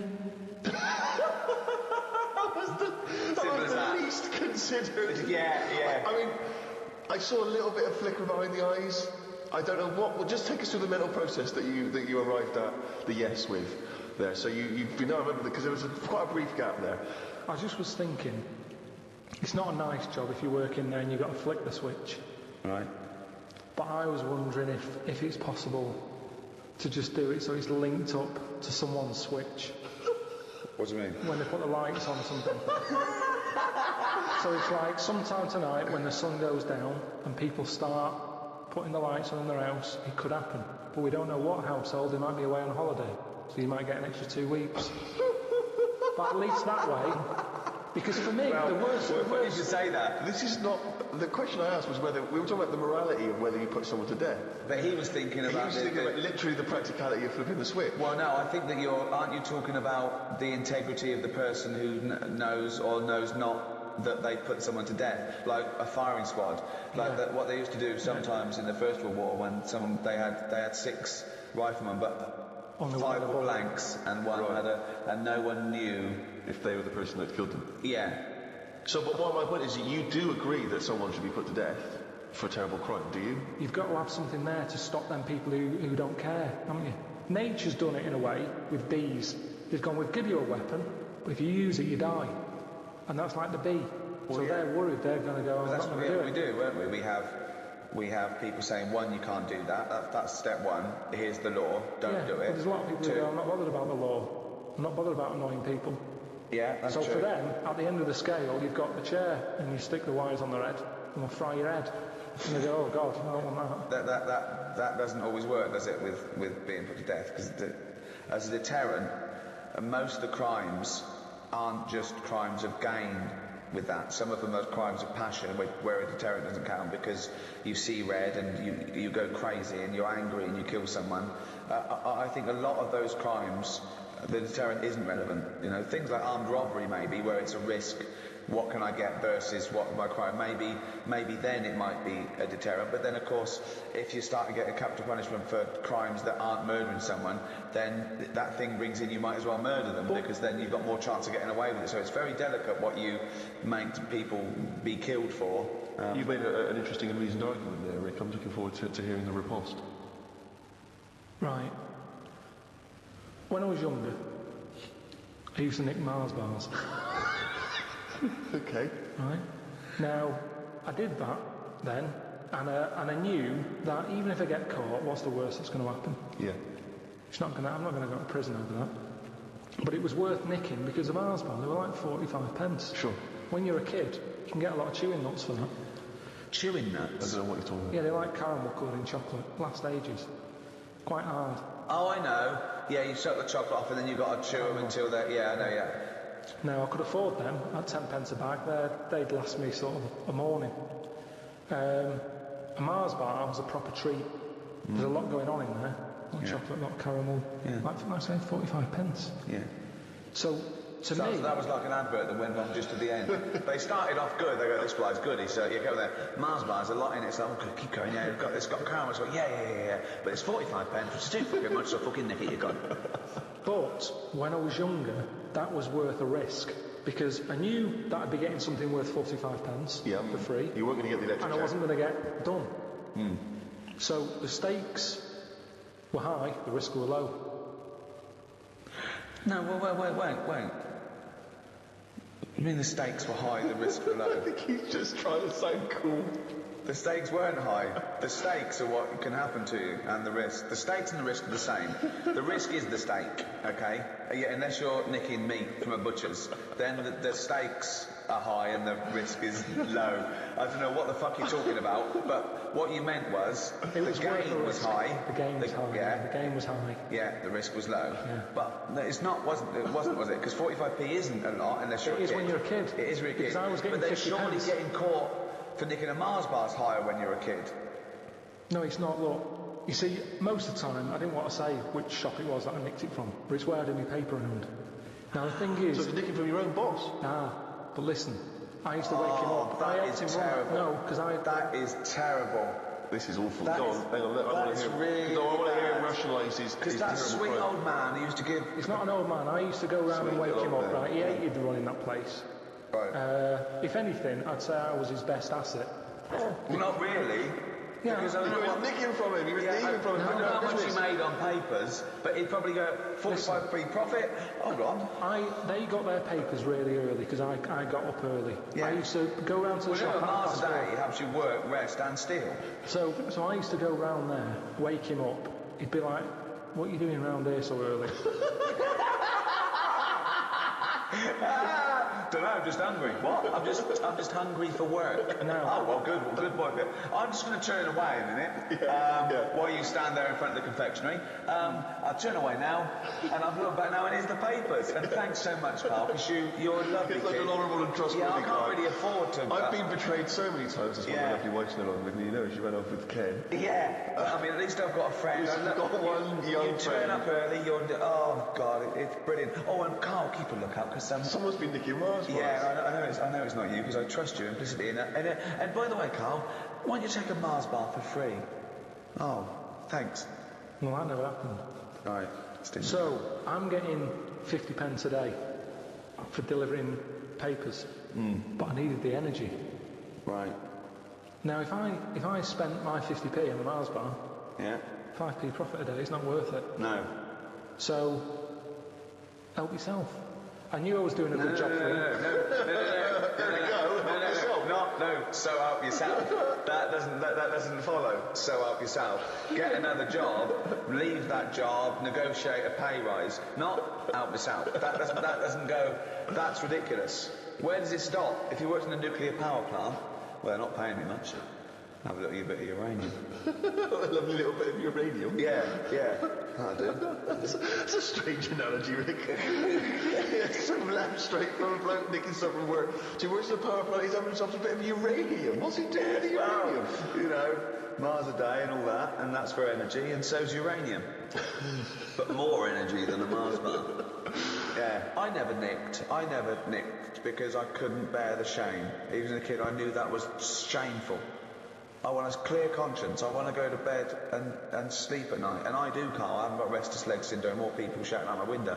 So I sleep at night because I've got a clear conscience. And that, to me, is what guides me. Well, it's like when I first moved to London and I was travelling, when I was living in Oval, I was travelling across London all the way to Shepherd's Bush every day. That's a big, long, 45-minute, hour-long journey. And there were not barriers at either end in those days. So I could get on the tube at one end and get off the other end and no one ever checked my ticket. And I was buying tickets every day for months and months and months, and it was starting to seem to me weird. It was like, well, no one's ever checking this. So, of course, you know, I'm a little bit lazy.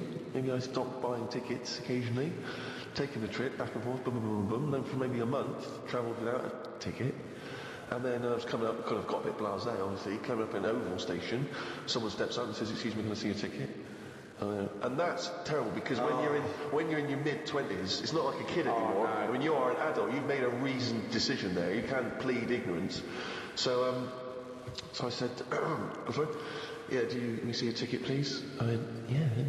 I was looking through, because for some reason I used to keep a lot of old tickets. I was looking through, pretending to look for my ticket. I went, I don't know what's happened to it, but I did actually, I bought one at Shepherd's Bush.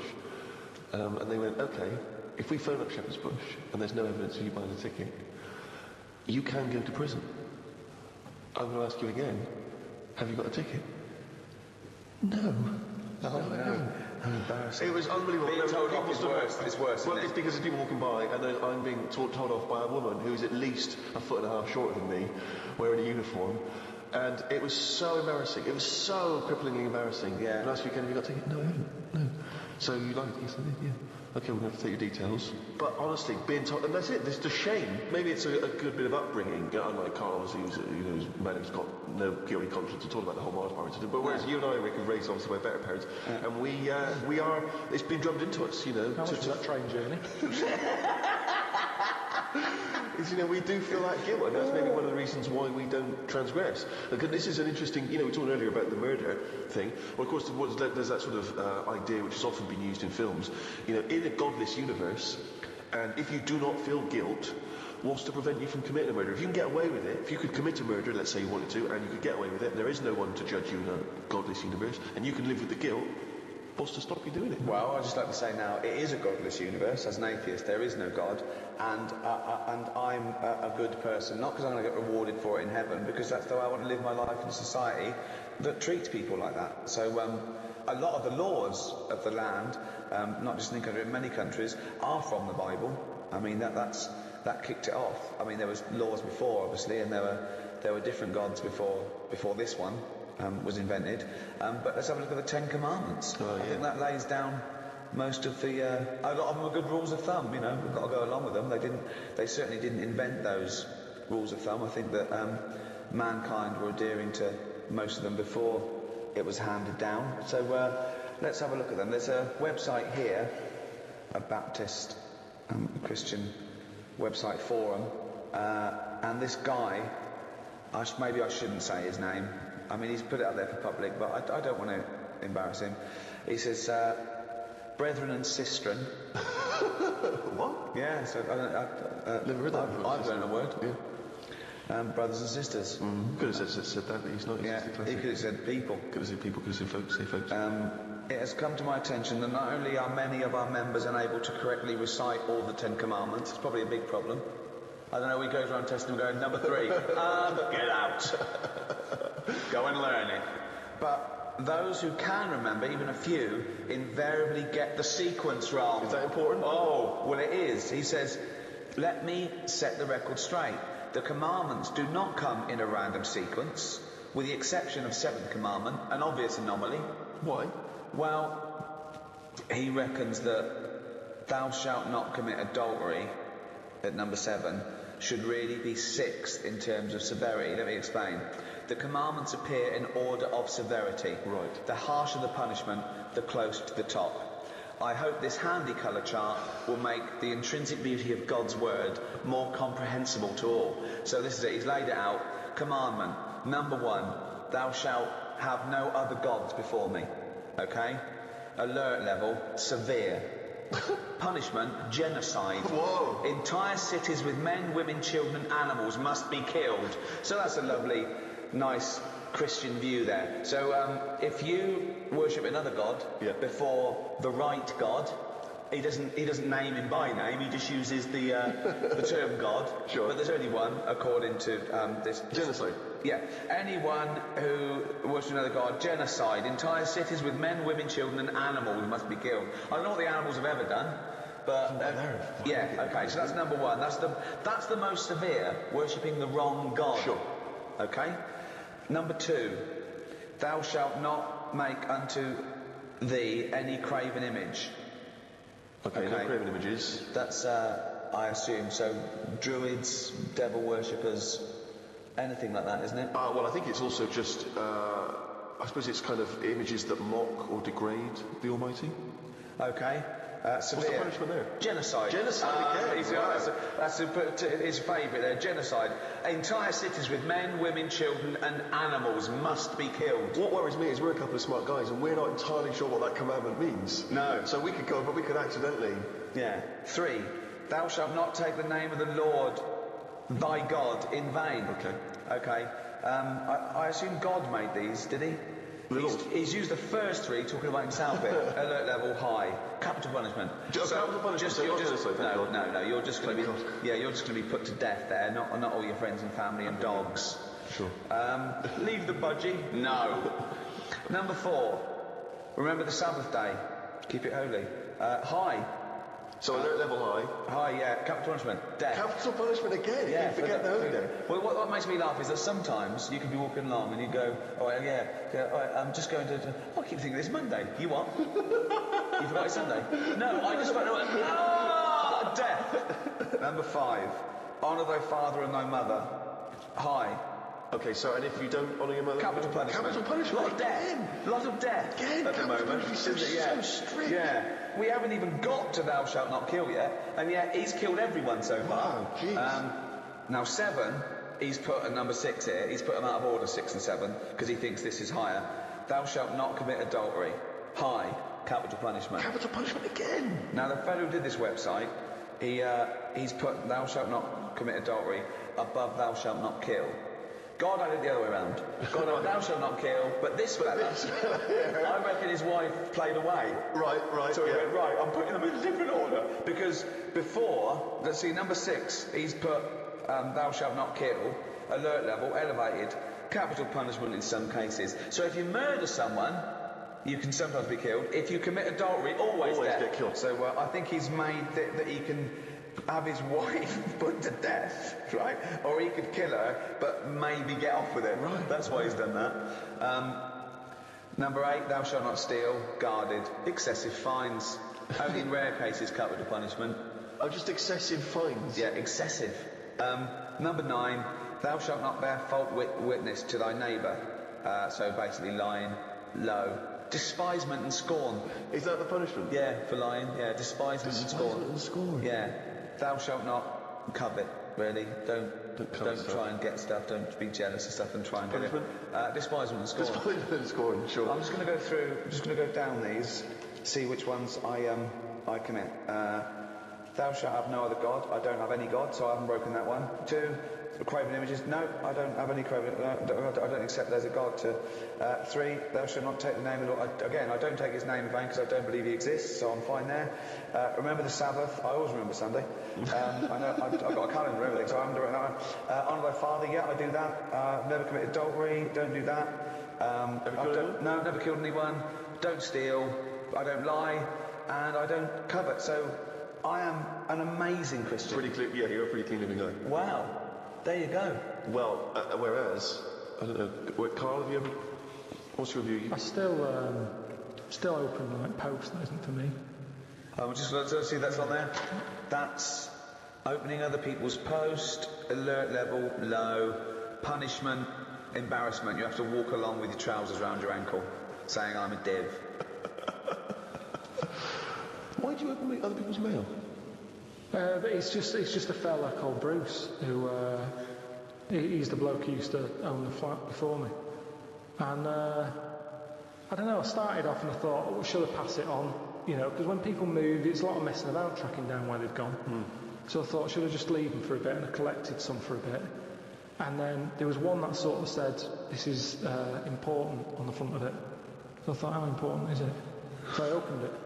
What was it? Was it important? Not really, it was from the tattooists. What did they say? It was just something They about said, it. oh, we use the AIDS needle on you. Can you come in for a little test? So I just kind of thought, oh, I'll start opening it, having a look.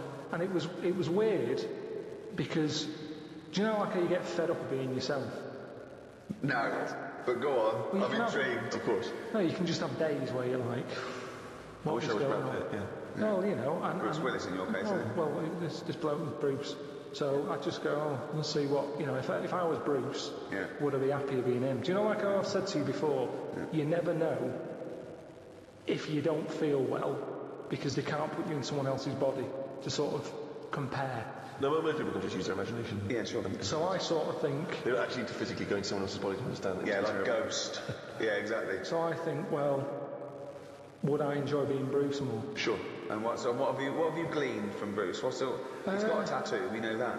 There wasn't that much. It was mainly busy at Christmas. A lot of Christmas cards, which were good because I Yeah, oh yeah. So you put up these Christmas cards. What, you had Christmas cards hanging in your flat Have a lovely Christmas, Bruce. Auntie Jean. That's Hang on a crazy. minute, because when you put them on your mantelpiece or your shelf or whatever, you're not looking at them every day. It's just a picture of Father Christmas. It doesn't matter who it's to or from. But why have them at all? Well, why not just buy some make it a blank... bit Christmassy. You can just buy some blank cards and put them up. Use them every No, year. I don't have to. Bruce has got a lot of friends. It was more awkward, right? Because the bloke downstairs, because I used to always collect the stuff for Bruce, I got talking to a bloke who's in the same block, and like he used to see me picking stuff up for Bruce. He'd always say, all right, Bruce. No. You've never told him that you're not Bruce? No point. In the pub I used to drink in, the landlord got it into his head that I was Steve, right? And You don't mean me? No, You just mean called exactly. Steve? Yeah, no. It's just before I met you. This was like 25 years ago, and he called me Steve, and it got to the point I couldn't correct him. Yeah. Because it would have been embarrassing for him, and so after about 2 years, we were playing cards, and someone said Ricky, and he went, "Who's Ricky?" And I went, "Ricky," and I just went red. He went, "What do you mean, Ricky?" I went, "Yeah, that's my name." He went, he said, "What do you mean, fucking Ricky?" I went, "Ricky," and I looked at him, "What do you mean?" "Steve." I went, "No, it's not Steve." He said, "Well, I've been calling you Steve for 2 years." I went, "Have you?" Like denying I'd ever heard him call me Steve. Oh, this guy, right? But hang on, did he? What happened? What was the fallout from it? He's just sort of like, he was a bit confused, Yeah. and then I think he still called me Steve for a little while, but sometimes it was Ricky, sometimes it was Steve, it was fine, right? But this guy, right, he was a bank robber, okay? Yeah, he'd done 17 years in all. In prison? In prison, yeah. And I was a bit scared of him. I'm fascinated. He was fine. He was done now. He'd gone straight, totally straight, and he was running this pub. And I remember once he'd tell me stories about it, and he'd go on about his. He did it with 4 people, and they all did time. And he said, but you wouldn't recognise them now. He said they are the most respectable people you'd ever seen. He said, yeah, they're just lovely businessmen, higher sophistication, and said you'd never guess, right? And then one day. He came over to me, it was a busy pub, he went, "Rick, Steve." He said, "You know those geezers I did the crime with, the other 3? I mean, yeah." He said, "They are in the pub here now, see if you can guess who they are." I said, "You'll never guess who they are." I looked around, I saw 3 blokes in sheepskin coats with tinted hair, covered in gold sovereigns and gold necklaces, and I went, "No, who?" He went, "Those 3. I went, "You are joking. You are fucking joking." That was his idea of total sophistication. They had tinted beards, but they looked like fat Bee Gees covered in gold and sheepskin. It was unbelievable. I went, "Oh, that is a surprise. That is a surprise." I thought they were barristers. Oh, unbelievable. I was always terrified of being mugged when I first moved to London.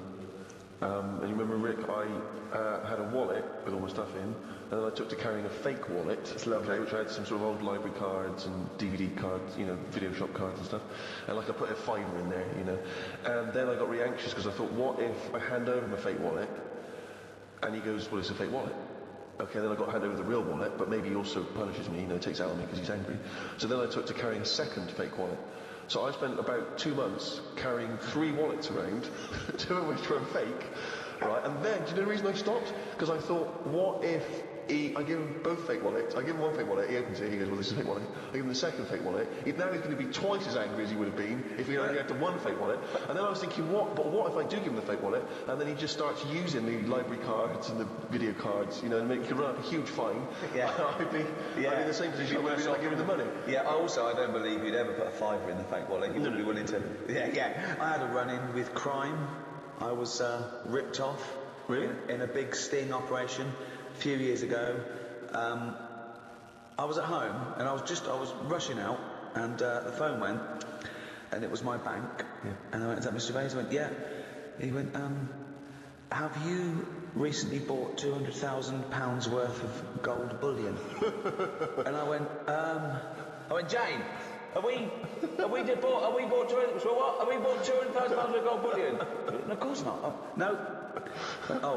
Well, someone's taken that money out of your bank account, fortunately, and and they've purchased gold. And I went, right, okay.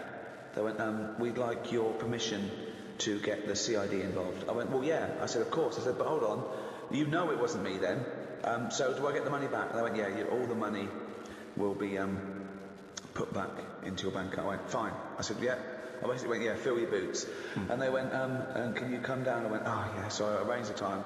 I went down to the bank. There was the CID there waiting. And what it turned out was sort of an inside job. Someone who did some sort of random checking of facts. You know, they phone you up and say you're happy with the service. They put down the phone and went, oh, you never guess who I spoke to? That Ricky Gervais. Right. And someone overheard. They were involved. They got a payoff from Mr. Big somewhere that was out of the country. And but isn't there more? I mean, you can't just, even if you work in a bank, you can't just walk off with cash, can you? There must be more elaborate. Yeah, they did a transaction, didn't they? They okayed the transaction like it was me for these people, and then these people bought gold with it, and now all they have to do is go and collect the gold. Now this is the tricky bit. So what they don't know is now the bank know that it's not me collecting it. Right. So whoever turns up for the gold, they said they'll probably just be, they might even be innocent couriers. Yes. But then we get, the go-betweens or whatever. And where's gold bullion kept? I don't know. It's just I suppose you go and get it from a vault somewhere, right. and take it away and take delivery of it. I don't know if it literally changes hands or not. So what they need is obviously my passport. So they got the people. So it was going to go to court. Okay, I didn't have to go to court, but I had to have a meeting with the CID for all the details and take that it wasn't me and all that. Yeah. So the funny thing was, I'm there with the CID man, and I said, well, how did they think they were going to get away with it? And they said, well, they turn up with a fake passport of yours, show the ID, and they walk away. I went, right, okay. And they said they get a passport from either a dead man, or they steal one, and they replace it with your details and your picture. And the CID man started smirking. Right? I went, what? He said, well, the picture they used was this one. And he showed me this fake passport. And I tell you what, I was laughing. Then he started chuckling, and we laughed for about 10 minutes, because all they did was they cut out the picture on the first series of The Office from the DVD. So it's a picture of David Brent sitting behind the desk with that little smug look on his face. That's my passport and this thing. So, I mean, they might have got caught anyway. Yeah, it's nice to know that even such, elaborate operations as this, it still comes down to just idiocy, criminal incompetence. Who was left in charge of getting the photo? Yeah. I mean, they go, Dave, you're doing so and so and so. You're Julie. You're on the inside. Bertie, can you get a picture? Yes. You can get a photograph of Ricky Gervais, can you? Yes. Right. Okay. What are you going to HMV for? What are you going to HMV for? I knew we shouldn't have recruited someone who looks exactly like Bernard Bresslaw. It's unnerved me. Carl, have you ever been con? There's always someone doing well out of me. There's always someone, if they're a little bit short, we'll go around to Pilkington. But 3 or 4 times a day. Sometimes I call him up and he goes, right, the washing machine's broken, they came round, they've done this, right, they couldn't fix it, but they had to call it, charged 90 quid. I called the bank and said, no, they can't do that. Turns out they can't do it. It's like a string of things where it looks like Carl's handing up money, like the end of a comic book. He goes, that's for the broken window, and there's for my sausages. It's like a queue of people taking money off Carl. I don't know, they're normally alright if I'm face to face with them. Really? Yeah, if I can sort of, if I can go in a place. But a lot of stuff now is done on the phone. Yeah. It's all phone, isn't it? Because it's all over the world where you're speaking to these people. Yeah. I was talking to someone the other day about the alarm system, right, in the flat. Called them up. Thought, it would be good to get this going again. Have an alarm system. I haven't had one for years. Might as well use it, it's there. So called them up and said, there's an alarm system in this flat I bought. I want to get it going again. What's the situation? So they took a load of details and stuff, and they said, right, what you have to do, it's 400 quid a year. I said, what? I said, 400 quid a year. I said, what's that for? I said, if the alarm goes off, we can guarantee that a couple will be there in like a minute and a half. I said, I don't want that. I said, I'm just happy with the alarm just going off. I'll give the keys to the neighbour. No, you can't do that. You've got to have this way. I said, 400. I said, I thought alarms are meant to stop you being robbed. Did you what, sir? I don't understand sarcasm when you're talking to them people. Yeah, just to get out your system, when you know you've been conned, you just laugh in the face of adversity. I remember it was a couple of days before Christmas, I was going away, but I had a dripping tap and it started dripping more. So there was nothing I could do. The maintenance people were away, the caretakers were, I couldn't get in. And so I called out an emergency plumber. I knew this was going to cost, but bloke came round. Honestly, he made you look smart. He was like one of those kids who looked like a lumpy child. He was probably 20, but he just looked like, you know what I mean? They'd scaled up a sort of 13-year-old big-faced lad, right?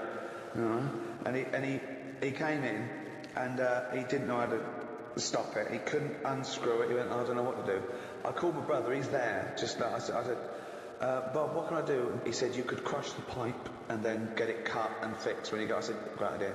So I said to the plumber, I said, can we crush the pipe? Oh yeah, I'll go and get a tool. We went down the van, came up with this thing, like a fat sort of little pair of pliers. He wasn't strong enough. So I went, I had to go. I said, well, how do we both do it? So we both put our hands on it and we managed to crush the pipe, flatten the pipe, cut it off. He put a little thing on the end of it so it wouldn't leak. Right? I went, great. I said, how much is that? He went, 180 quid. So I went, right, okay. So I wrote him out a cheque for 180 quid. And I thought, I'll have a little bit of sarcasm. So it wasn't his idea. I helped him do it. I went, how much was that tool? He went, about £5. I went, that's paid for itself, isn't it? Silence. He went, yep, just nothing. Tough crowd, right? Of course. Right? So I signed the cheque. Like, he went, oh, he said, I forgot to charge you for the little washer on the end. I went, how much is that? He went, £2.50. I went, can I give you that in cash? He went, yeah. I went, there you go, there's the £2.50 for the washer on the end, and there's the £180. And he went, and that was it. I didn't even get a little chuckle. He didn't even think. He should have gone, well, let's split that, because we both did that. Yeah, that's 90 quid each. I go, okay, that's well brilliant, mate. Cheers. Here's a Christmas bonus. I have a fascinating tale to tell you, Karl. I think you'll be intrigued. When I do junkets for films in America or Toronto Film Festival, I was assigned a security. And I've had security before. I often have security. They just sort of get you in and out of the car, and usually just to control sort of autograph hunters and things. But this time I was given a security, and he came in a suit. He was about 30. He looked quite unassuming. I thought he was from just a security firm, and there was a couple of them. And first of all, they were talking to each other, and I thought, well, the stakes are higher here. I don't know. I don't know why. And they drove us to the hotel, and there was loads of people going to the hotel. I mean, much bigger stars than me. You know, there was Ed Norton and George Clooney, and they were going in and out. And he goes, we can go past these. And he called ahead, and he knew everyone. He just knew everyone. And we went down in the car park. We were met by another security guard in the hotel that let us go past everyone. I mean, Clooney's having to queue up and sign. And I'm thinking, this is weird. And I was feeling a bit guilty because I was there to promote the film. And I'm thinking, this security guard's so good, I'm never going to ever have to pump into anyone. It was amazing. And he was there the next day, and he took us to the junket and back, and he put us on the thing. And then it turned out that he was actually LAPD, who was doing this for celebrities because he earned more money. And then I found out he had a gun, so I can't come in the airport with you, I can't take my gun. So he's armed. So I've got a security who's an APD who's armed, and I'm fascinated. Now I'm fascinated. This man is walking around with me with a little earpiece, talking to everyone. He seems to know everyone, and he's got a gun. I think, oh, this is amazing. Then one night he said, he dropped me off at the hotel, and he said, I've actually been called, I've got to go on a mission, they need my help. I said, really, what is it? He said, it's a hostage situation. He said, and I'm also SWAT. So now this is amazing. He's now officially the coolest man I've ever met in my life. So he goes off. Then I'm thinking, I'm worried about him. I was talking to Jane, I was thinking, wow, he does this, he gets this extra cash, he's risking his life, and now he's going to a hostage situation. And I was thinking, oh God, he's just a silent hero. So next day, I said, how was it? He said, I was fine. He said, I just turned up. He said, I had to do it in my suit. He said, because I'm the negotiator. What? So now, he's an armed security guard. He's an LAPD. He's special SWAT, and he's one of 9 negotiators in LA. We're in LA now. We've come from Toronto. We're by New York in LA. So I went, oh my God. And I just asked him questions for 2 hours. So the first thing that happens is, so someone runs in with a hostage. This guy was just a kid who was 19. He'd done a robbery. He'd panicked and he'd run away. The police were after him. He ran in and he took his kid with him. He was just a 3-year-old kid. Okay. That often happens. Most hostages that people take are their family, because it's all they've got. And they go, I'm going to kill my wife or my kid and that. And they don't mean it. They're not going to. But they need a hostage. They've got a gun. So he talks to them and he says things to them like, you know, you didn't mean this to happen, did you? They went, no. He said, they got out of hand. It just got out of hand. And he has to let them trust him, because they've got a hatred for the police, of course. They don't trust the police now. And the first thing he does is call the phone company and say, what's the number of this address? He goes, change it by 1 digit. So now only he can call that number, because of course you can't have an engaged signal. If they haven't got a phone, they have to throw a phone through a window. So they've got to have contact with this guy. I said, what happens if this guy says, you're never going to get me out, I'm going to kill all the hostages? He said, then my sole purpose is to get him to stand near a window. And I went, wow. Now apparently, there's a police marksman ready, of course, if they think they've lost him. The important thing is you've got to take him out, because you've got to protect the innocent. So how they shoot him is they shoot him in the top lip, and it takes out the brainstem, so there's no reflex. And I'm just being absolutely, I'm captivated. What do you think of that, Karl, as a job? It's amazing, isn't it?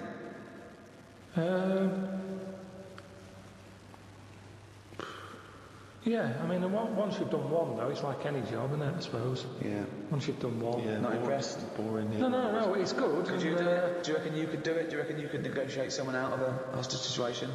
Well, I think in one of them things, there's nothing you can do. It's like, it doesn't matter if it goes wrong, because well, it you does. did your bit. No, it's like being a vet, isn't it? Not really, because that's ridiculous thing to say. It's nothing like being like a vet. No, it is. What I mean is, you're expected to make the little kitten live. No, there's loads of it. Because I was saying, so he says, I need a car by 5 o'clock, or I'm going to kill someone. He then makes sure that he doesn't kill anyone, but he makes sure that car doesn't come till 5:15. Even if it's there, he keeps going, it's on its way, because then the hostage knows that he's not in control, really. Even if it's as easy as saying, I want my wife here, and he can get her there at 5, he makes sure she doesn't turn up till 5:20. Yeah. It's just little things like that that's just absolutely fascinating. The psychology of it is just amazing. But he's not bothered, is he? If He it's is 15 bothered. minutes late. He is, because he really takes he empathises with these guys, and he says, no, you've got to understand. No, but the fella in the house with the gun, Yeah. he's not going anywhere. 15 minutes either side doesn't matter. Well, why is he in a rush? I don't think Karl's getting how important he is. our No, neighbour you said Yeah. they made the car 15 minutes late. Yeah. He's getting his car. That Yeah. bloke's not in a rush. He's never going to get in the car, is he? That's the other thing as well, because once a bloke said to him, I need a car, and he just went, where are you going to go? And the bloke went, forget that. He has to make them forget their deadlines and their demands. So soon it doesn't matter. And he has to get in their head. But to do that, he says that he has to empathise with them to a certain extent. He has to understand why they're doing it, to talk to them and go, yeah, you've had a bad day. That would send anyone. But he has to get their trust. Karl, try and talk me out. You think it's that easy? Right, I've got a hostage situation, right? Done a crime. I've run in the building. They go, there's only one person we can ask for. Get me Karl Pilkington. Okay. You turn up. Right, what's your question? You've asked for me to deal with this. No. The police know that you're their top man. And there's a guy in here, he's got a gun, he's got a hostage, okay? He's just done a crime. They don't know what to do, okay? Right. You turn up. What's your first question to them? I'm talking to you. Well, no, you've got to assess... Right, I'd say, right, I think there's a saying, actually, you say, where's brass? Right? Right. I found that out, I overheard that. What's that? It was something... You're wasting time. Who's that bull cunt that's just turned up? I'm gonna fucking kill him. Right, where's brass? What does it mean? I heard it at school when they... I know what the fuck you're talking about. Can't just you...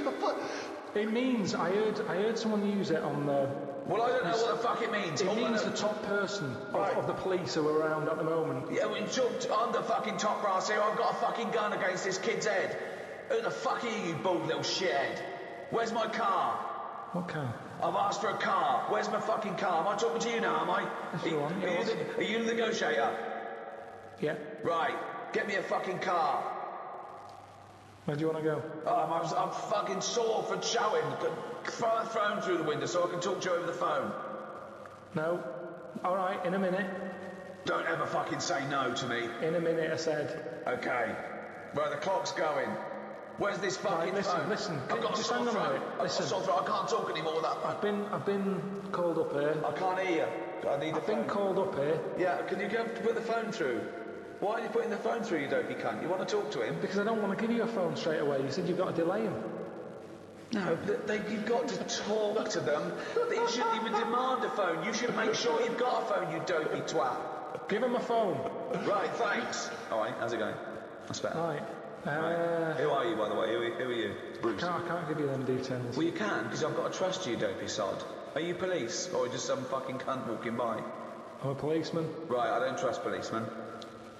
No, but I'm a bit higher than that. So listen.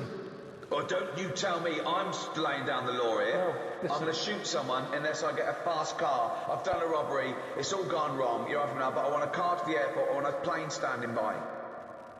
You don't know me, but I do this a lot. Right? And I can tell you that it never works out right.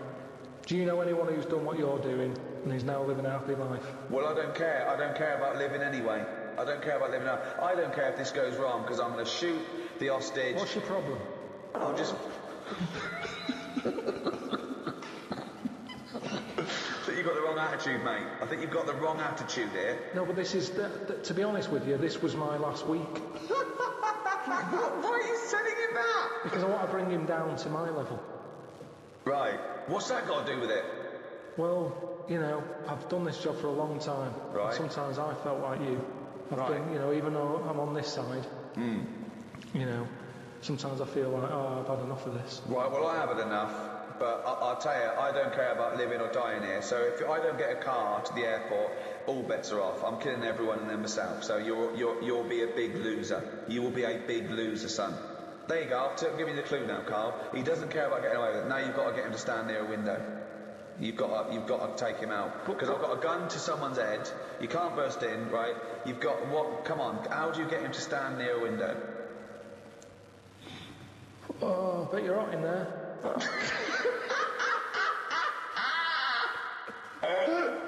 Keep going. I am hot, yeah. That's why I've just drawn the curtains and keep away from the window because the sun's blazing in. It's not too bad away from the window. It's, the sun's gone round the back now. Just come and have a look. It's a lovely, lovely evening. Why do you want me to stand near a window? I think just because when you see how nice an evening it is, Where's load of dribble out? Keep going. I'm interested. When you see how lovely no, it is. it's that thing. I've heard that if you smile, you feel better. So have a little smile. Think of a happy moment in your life. I'll tell you what a happy moment in my life would be. Putting a bullet through your little round head, you cunt. Keep thinking about that image. Right. And you can see that round head. Just come to the window. I'll show you the round head. That would probably work, actually. What? No, I'm not going to come near the window. You come near the window. You come near my window. Are you coming near the window? No, not yet. What? Delaying it again. Right, I'm coming near the window. Well, I'm going to shoot you if you come near the window, you dopey prat. Well, why? I thought we were getting somewhere here. No, I'm going to shoot you. I've conned you. I've negotiated you to come near the window, and I'm going to shoot you in the head, you prat. I'll just leave then.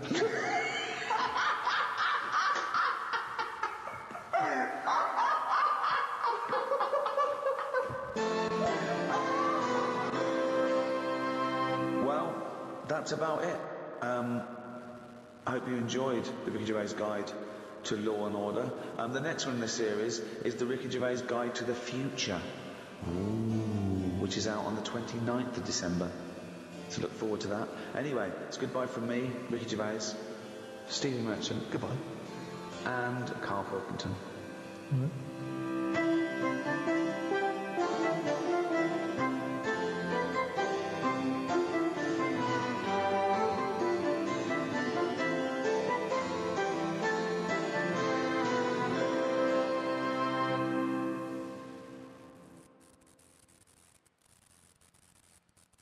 Audible hopes you have enjoyed. This is Audible.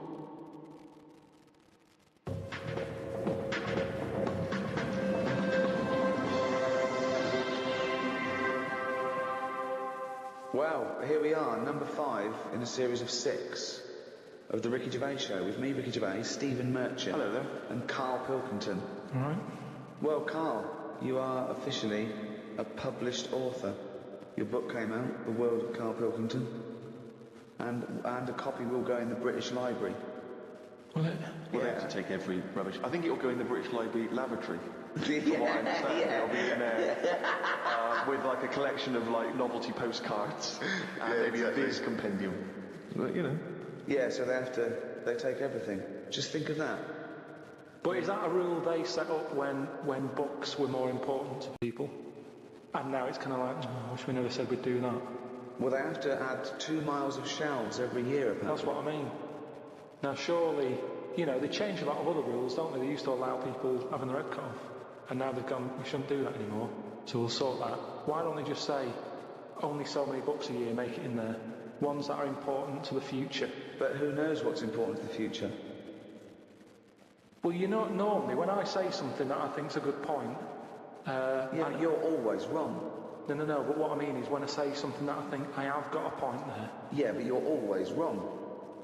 But why do they do this? Why do they think they've got to keep everything? Because we're living in a world now where everything is sort of binnable, and we use stuff for what it is. Well, No, I think you could say that. Oh, that's fine. That's fine. There was a sort of poetry to it, but I think he stumbled across that. I don't think it was intentional. Yeah, I mean, I still haven't got over last week him saying foodage. Do you know what I mean, though? The world's changed, so why is that rule still hanging around when... Well, it's not a rule. I mean, it's not a rule that the country's going to live and die by. It's just that it is seen as a repository for knowledge, for information. And I don't believe any old Joe can wander in there and get one of these books. I think you have to either be a scholar. I think maybe it's open for a brief window for students, but you can just wander in there and see your own book, can't? There are some books that they have to turn the page for you in gloves, so the amino acids. I hate that.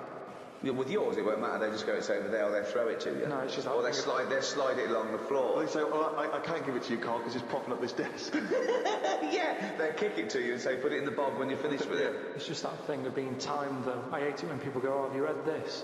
And then I can't read it properly, because they're thinking I'm taking ages here. Do you know what I mean? So I have to scan read it. And they go, oh, it's good that. And they go, what do you think? And I go, oh, about what?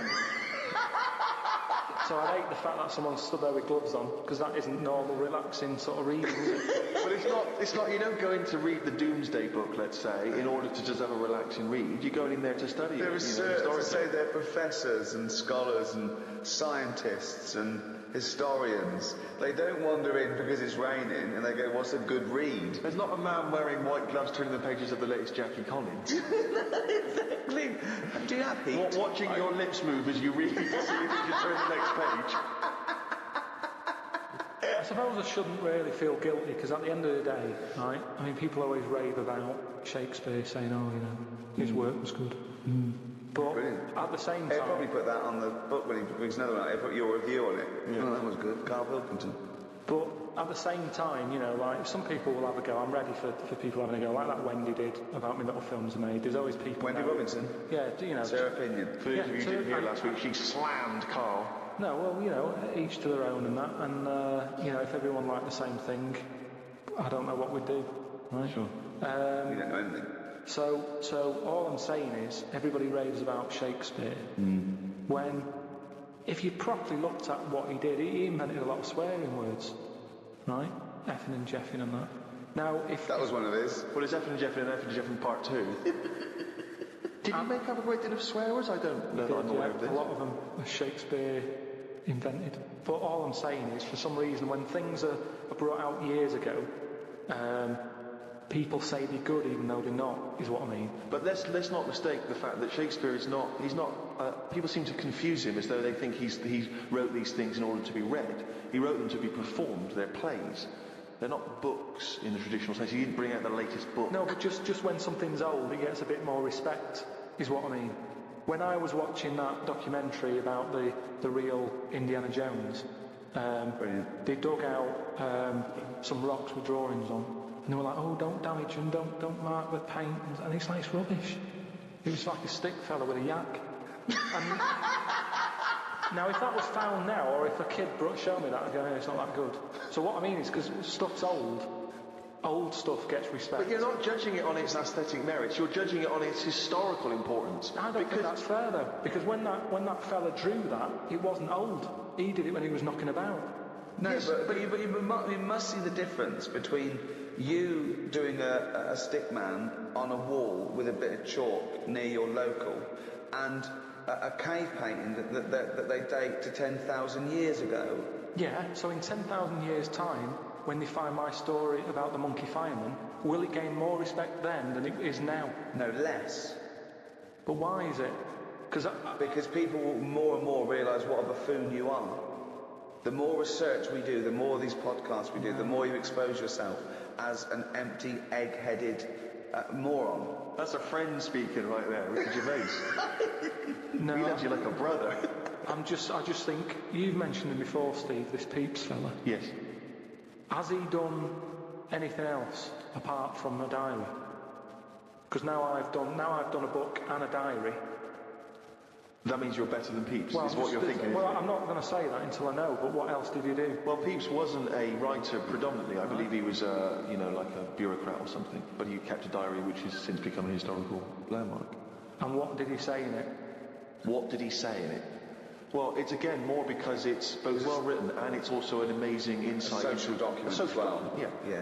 It's a social document. I mean, yours is a social document, but it sort of revolves around having egg and chips and a cap and seeing a ladybird, which, But that's today's living. That's well, his describes the Great Fire of London, which is what it's most.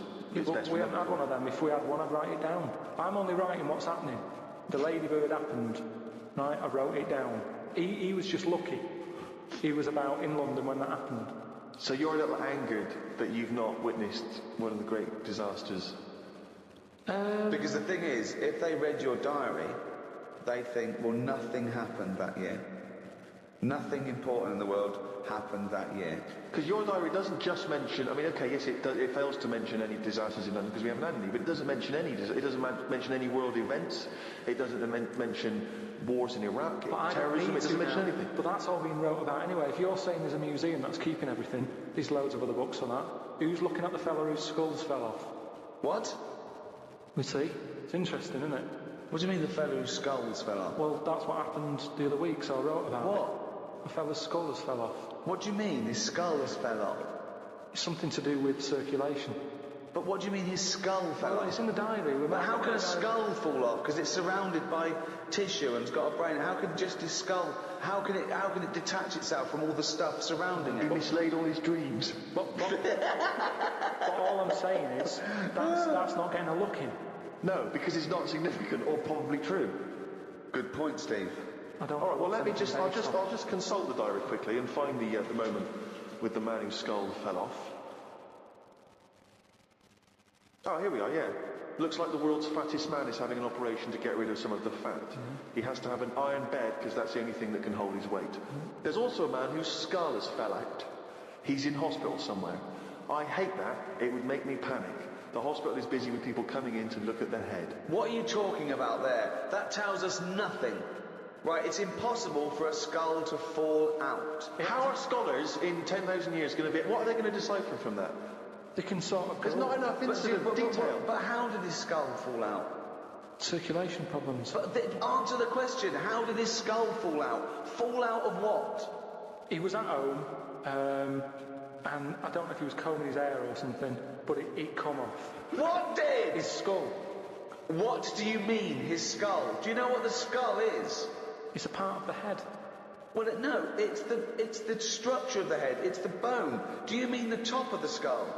This is only useful if you have all the salient facts. Then it would be of interest to us. We could. Well, I couldn't take that on. I'm busy. I'm not going to start looking into stuff in depth. Just get the details. God. You're such an idiot. You are the best, idiot in the world. Well, I don't want to be premature, but that entry is followed by, I injured my toe the other day by dropping the toaster. Instead of letting it hit the floor, I tried to catch it with my foot. I didn't think I'd done any harm, but my nail looks like it could fall off. I might show it to the doctor when I get my kidney stones out. We could easily get by without nails on the feet. They are more trouble than they're worth. You're so wrong. You're so wrong. I think on the days when cavemen without shoes and animals need nails, I don't think we need them now.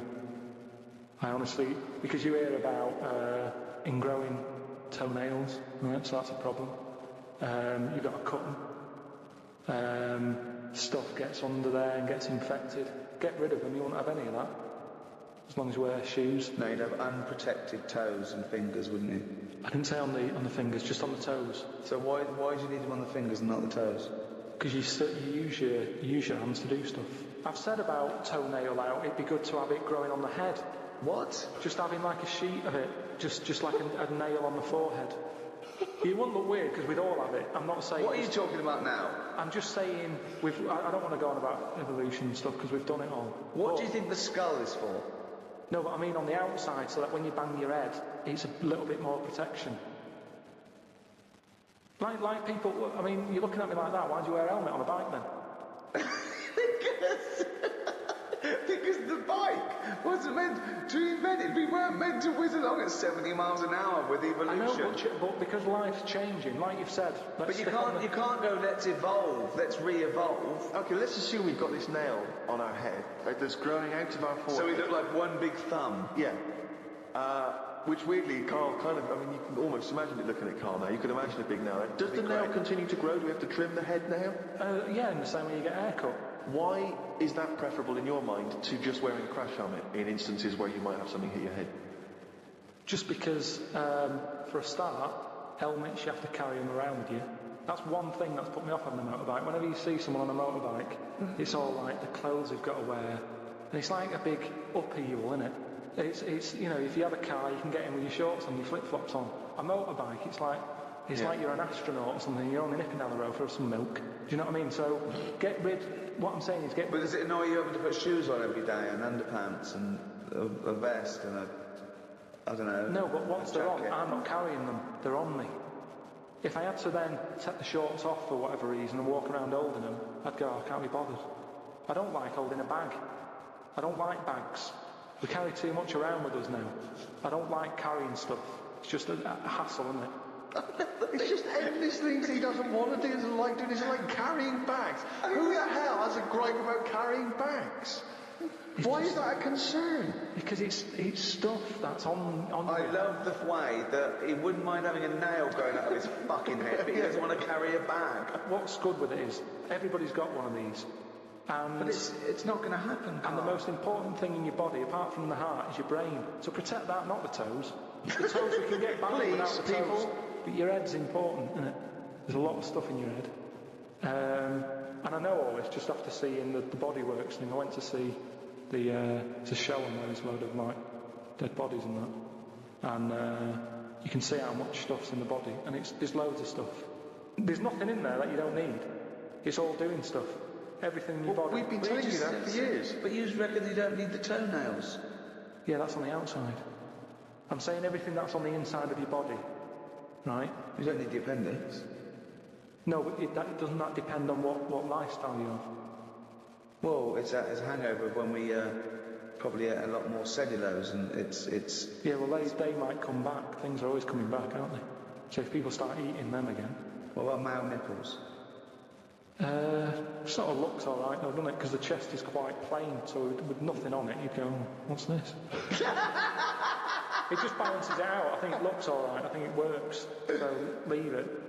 But what were we talking about? But wouldn't you rather have maybe a little like a rib cage around the testicles? Because you get a whack in them and it. Oh. Yeah, that's pretty good. Not an invention, Carl. It's not an invention and we can't do it, but will you be able to sit down still? Because that's the good thing with them at the moment, is movement. So it sort of works. But don't they say, you said something about testicles, the body works thing. well, they're on the outside. Put yours away, Carl. You're not one of the exhibits. They're on the outside because they have to be a few degrees below body temperature for the, I think, the Sertoli cells to So that's an odd design. That they had to go there, because it's a bit of an odd place to have them. Where would you suggest? Dangling from the throat? Sort of. I want to redesign you, right? You can possibly do this now. This is something you can actually do, probably. You could probably have your testicles anywhere. So where would you want them? You've got a giant forehead nail. Yeah. You could have that. It probably wouldn't grow, but we could certainly have that. I just mean because if all it's about is temperature, you don't want to get them too hot. Yeah. Well, they're getting hot down there if you're wearing pants and what have you. So have them nearer to the outside of the body. Well, they are on the outside of the body. No, but we wear pants over them. So you wear pants over them because they're testicles, and polite society suggests that you don't show your testicles. That's the odd thing, isn't it? That's what's happened somehow. That we've said testicles shouldn't be seen. Well, then just cut a hole in your trousers. If it's only about keeping them cool, and because they're too hot, why don't you just hang them out your shorts? Because there's too many sort of seats that are shared these days, isn't there? But what I'm saying is. Well, what are you saying? Where would you put them? Somewhere like sort of under the ears, so it sort of just looks like lobes. So you would redesign your body to have a pair of testicles hanging from your ears. And when people are sometimes talking, they do sort of mess with their ears, and they're always saying check for lumps. More handy. Does the penis remain where it is? Leave that where it is. Yeah. Well, I don't know about you, Rick, but I would love to see, perhaps on the web, it's very easy to put stuff on web pages now, some kind of illustration, could be computer generated, could be drawn by hand, of the new model Carl. Bear in mind, people, that he's got some testicles underneath his ears. And a big thumbnail on his forehead. Big thumbnail on his forehead. Talking to Carl, I want to see Carl's head everywhere. It's the roundness that I like, okay?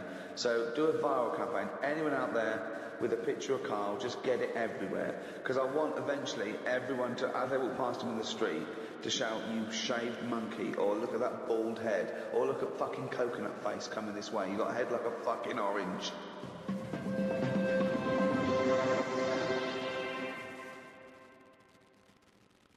Went out the other night with the lads. There's a few of us, young, free and single. Must look like swingers. Oh, it was pretty. It looked like a boy band had done it. It looked like NSYNC had hit the streets. Yeah. We'd dressed up, togged up, out for a few drinks. A friend of mine said, "Let's go to a club." Right, I haven't been to a nightclub for a long time. Actually, I haven't been. Is that because your glasses steam up when you walk in out of the cold? That is a problem in the winter. It's very difficult to make a good impression as you walk in, your glasses steam up straight away, and you've got to take them off and clean them and stuff. And then, you get a bit... On your white fronts, you pull your white fronts up through the jeans, clean them on that. Or the back of a girl's dress. But we cruised down to the club. It was one of those big sort of super clubs, London super clubs. Never been in one of those, the Ministry or any of those things, so it was all new. And there's a bit of a queue. I think it's a bit of a chore. But we're queuing up, we're in good spirits, we're looking at it, sounds pretty funky, we can hear the music coming out. Been in the queue for quite a while, 25 minutes. Forget it, 25 minutes. Well, yeah, we were pretty excited at this point. The doorman says, "Hello lads." He said, "Yeah, we're coming please." He went, "No, you're not." "Oh, really?" He said, "You're not coming." And he just immediately lifted the little rope and sent us away from the queue, right? And we were slightly perplexed, we were dumbfounded, we didn't know what to do. It was like, this couldn't be happening, it didn't make sense. We just queued up what was going on. And so my friend said, well, we've got to find out why he's not going to let us in. So he goes back over. I thought you wanted to tie him up with logic. That'll show a bouncer. Exactly. Yeah, show him how educated you are and how you can win an argument and make him look stupid. You'll be in that club in no time. That's what they appreciate. They love that. Because what they respect is being made to look like a fool. Exactly. So we went over and... They really look up to intellectuals. Exactly, yeah. So one of our mates goes over and he says, why didn't you let us in? And he went, because you didn't have any girls with you. Now, I'll tell you this. That's kicking you when you're down. Because when you're out on a Saturday night trying to get into a club to meet women, and the reason you're not allowed to go in a club to meet women is because you haven't got any women with you, that's just salt in the wound. It's so humiliating. So, a friend of mine says that there's a VIP entrance over there. There was like a woman with a clipboard, you know, the guest list. Separate entrance. She said, you know, you've got a little bit of profile, Steve. Why don't we try and use your... You ran out, got your Golden Globe and your Emmy. Yeah, exactly. Well, I always carry, you know, some of my cuttings with me. Yeah. And I felt a bit self-conscious. I was thinking, I'm not into this, you know, it's a bit awkward. But he said, look, don't worry, you just stand here. Just stand here, just like you're having a conversation. I'll go over, I'll point him out, I'll go, oh, there's Steve Merchant over there, the office. Or whatever. Oh, God, Steve! So I thought, well, you know, the thing is, we were out, and I was a bit frustrated, and I thought, you know, we may as well try everything. So I stand there, with my fingers over, and he has a word, and he comes back and he says, it's fine. She can't let us in the VIP entrance because she's not allowed, but what she can do is walk us to the front of the queue, right? And walk to the front of the queue and explain. So I think, okay, fine. Oh, God. So the guy takes me and my mates, right, this girl, she takes us, we walk past everyone else, right, to the front of the queue, right? She goes up to the guy, she says, this is Steve Merchant office. The guy goes, I know he is, we're not letting him in. Oh, God! Oh, God! By now, of course, some people have recognised me, so I've been trying to have my photo taken. So there's people inside the line that's being allowed in the club. I've got to lean across the rope to have my photo taken with them, even though I'm not allowed in the club. So they go, oh, all right, this is Steve there, and the photo's taken, right, camera phones and that. They're going into the club where the music, the party's kicking off. I'm outside waiting for the next chump who wants to have his photo taken. I mean, it was mental. So, that's unbelievable. I was furious, and then one guy, I remember he was joking, and he goes, oh, yeah, brilliant, I love the podcast and all that stuff, I love it. Is Karl with you? I said, oh, Karl's not here. And his girlfriend was with me, she went, who's that? And he went, oh, it's just Steve Merchant, he does the office, he does thing. And she went, who cares? Who are you, Bruce Forsyth? And it's that thing when suddenly I'm being humiliated and embarrassed by someone's girlfriend. I never asked for that. I never asked for her opinion on me. I'm sorry if I don't impress you, if I'm not sufficiently famous for you, but it's not my fault. It's your girlfriend who brought it up. It was like I'd gone over to her and tried to show off, and she was annoyed. So by now I was just furious. So I thought, forget this. Well, I was walking down the street, and there's a group of builders sitting down with a cup of tea. One of them goes, all right, Rick. I went, all right, mate. The other one went, not as fat as on telly. I went, oh, thanks. Not as fat as on telly. So he went with, well, you are fat, but you look even fatter on telly. He didn't say, oh, God, you don't look fat at all, or, oh, you look big on telly, but you don't look fat. Just went with, not as fat as on telly. And there's nothing I could say, but cheers, mate. Now, when you said cheers, mate, did you say that because you were... Because I'd say cheers, mate, because I'd be a little bit scared of them. No, I was like sarcasm, and you know, I laughed after. Yeah. So you can get away with sarcasm with working class blokes. I'm a little bit more secure with a working class man than you, aren't I? I'm terrified of them. I feel like they're going to turn on me at any minute. You don't feel confident, sort of backing in a lorry driver? Terrified. Oh, right. Because if I did, he'd probably lean out and just go and get your dad, mate. Yeah, not you. Fuck off. I'm not interested. Not you. Yeah. So the final stab is this guy says there's a party I know of going on, right? Oh, blinking hell. So we get into this party. Right, as we're getting there, as we're about to go in, he goes, now you know it's a singles party. I thought, oh, what? He says, you know it's a singles party? Oh, God. So I go in this party, it's right, it's all single people, right? Now, theoretically, that should be brilliant, right, if you're a singleton yourself. It's the worst kind of party to go to, because when you normally go to a party, right, and you're chatting to a girl, and she says, oh, I can get a drink or whatever, you think, oh, she's probably got a boyfriend or whatever, or she's with mates, that's fair enough. But when you're at a singles party, and a woman says, I'm just going to go and get a drink, and then you just see her leaving, you realise it's not because she's got a boyfriend or whatever, it's just because she doesn't want to talk to you. You can't even kid yourself. You can't even pretend. And you suddenly sense everyone judging everyone else. So you see a girl and she'll like look at you up and down, and then ignore you and walk on. And it's like a massive slap in the face. It's like girls coming up to you and going, not interested. Just by being there, they don't have to say anything and they're rejecting you. And so anyway, one of my friends has been reading this book, The Game, right, by this guy called Neil Strauss, which is sweeping a certain part of the population because it is one of those books written on how to meet women and seduce women, right? And there's this guy called Neil Strauss who infiltrated a sort of secret organisation in America of blokes who've got all these various seducing techniques, right? And one of the techniques which we've been discussing is something called negging, where if you see a very attractive woman, the theory is that she's getting asked out all the time by blokes, right? They're always coming up and saying, oh, you're really beautiful, can I buy you a drink? And that what you have to do to set yourself away from the pack is to sort of not be so obviously complimentary. So you come up and you almost sort of pay her a backhanded compliment, or you almost neg, as they say something slightly negative.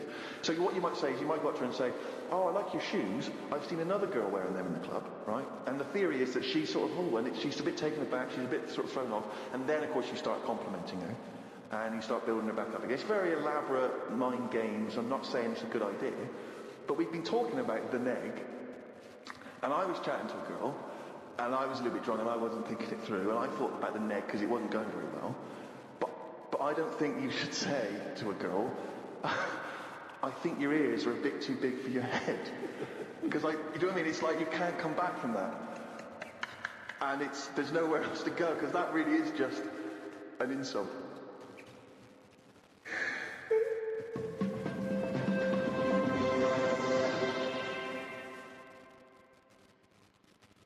Oh, he's only gone and listened it down. And the horse was in the lounge. Reading a paper. Just like walking around. Oh, God!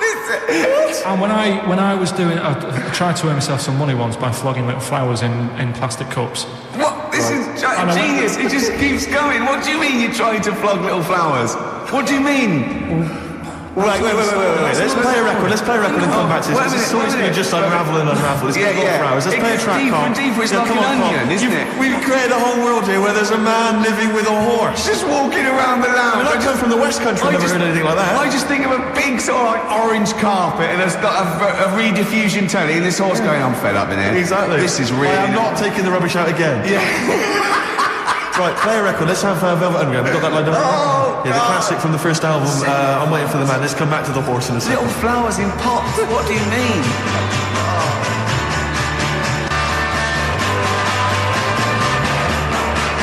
From that classic first album, Velvet Underground and Nico, which apparently peaked at a disappointing 171 in the US charts. Look at that. And that's obviously Lou Reed, the Velvet Underground, and Waiting for the Man. Yeah, great track. So we were talking. We were doing White Van Man. And we got onto genetically modified babies, but and somehow then Carl started telling a story about someone with a horse, and then he got onto he was trying to make money selling flowers. Just do the flowers briefly. Well, hang on, I just want to recap slightly. So there was a family, and who had the horse in the family? It was... Because you lived on an estate in Manchester. So the mother was a right pig, apparently. I don't know if that's relevant. relevant. You don't need to go that far. But what I'm trying to do is like make a picture for you so you understand. What did she look like? Bit of a, and no disrespect to her, bit like Pauline Quirk. Quirky, yeah. Right? Okay. I knew you were going to say that. I knew it was going to be called. Did she have any tats? I've never got that close to her. Okay, all right. So who had the horse? Was this her son or her husband? No, her daughter. Her daughter had stolen a horse? Yeah, from, I don't know where. I think there was some stables down the road or something. And they kept the horse in the house with them? They kept it in the house. Did they didn't have it for long? No. Sorry, and you said you were in the house one day and you saw the horse in there? What happened was, I was, they did this thing at school about raising money for charity, right? For some local charity. And they said you can do anything to raise money. And they came out with all these ideas and I thought, that's good. What was the charity? I don't know. I thought, forget the charity. Yeah, that's just a good money making noise. So, you're a charity. So I asked my mum for some, because she used to have a lot of flowers around the house. Sure. I said, can I just take some snippings off them? And I'll go and buy some plastic cups. And got some soil out of the garden, planted the bits of plants in them. Yeah. Got a tray. Yeah. Had about 25 plants on it, selling them for 25 pence each. Excellent. Celery? Yeah, so loads. You didn't just cut them and stick them in the soil? Yeah, they wouldn't survive. But I think people sort of thought, well, good on him for trying. But anyway, so I went round to theirs, because I thought their house could do with a bit of colour and stuff. Yeah. So it's a bit rough. So as I went... The horse went, thank God for that breakfast. They've been feeding me kitty cat. Yeah. So I got up to the door, and they opened the door, and it was one of them houses where no carpet. Yeah, a horse in the living room. You know. We've all been there. And the horse was walking around the living room. I looked quite happy and everything, because I always say that about... Black Beauty was on. Yeah. Well, think about it, right? If you were a horse, where would you rather be? In a little wooden hut with a load of hay, or in like a house with a central heating, 3-piece suite, and a telly and that? Telly and that? No, but I was saying this the other day. And an Atari. Right? I was walking through London. Commodore 64, rubbish. Exactly. Walking through London with Suzanne, right? Yeah. And you know, like homeless people always have dogs. And she said, oh, I hope she looks after it. And I said, that dog is happier than most dogs. Right. Because people always walk past and give it a pat on the head. Yeah. It's with its owner all the time. Yeah. It's out in the open. It's not locked up in a house. Yeah. It doesn't eat, but other than that... No, it does eat. They're always all right. So that's what I was saying. I think this horse was doing all right for itself. Do you know what I mean? Well, not many horses have got their own house. For a start, yeah. But anyway, that's by the by. Yeah, so anyway, this family, who's a bit... What we were talking about, it was about cloning... Genetically modified kids and all that stuff, Right, now what I'm saying is, you could say, you know, right, Steve, you could have a baby, right? And Ricky could see it and say, God, I want one that looks like that. Yeah. Right? It could happen, Rick. So... Come on, work with him. So you take it to the doctors, and I don't know what they do, they inject it with something or whatever. Yep, that's how it's done. Yeah. And get a little baby, and there it is, it looks the same. Now the thing is, you separate, you both go off and do your own things. Yep. Right?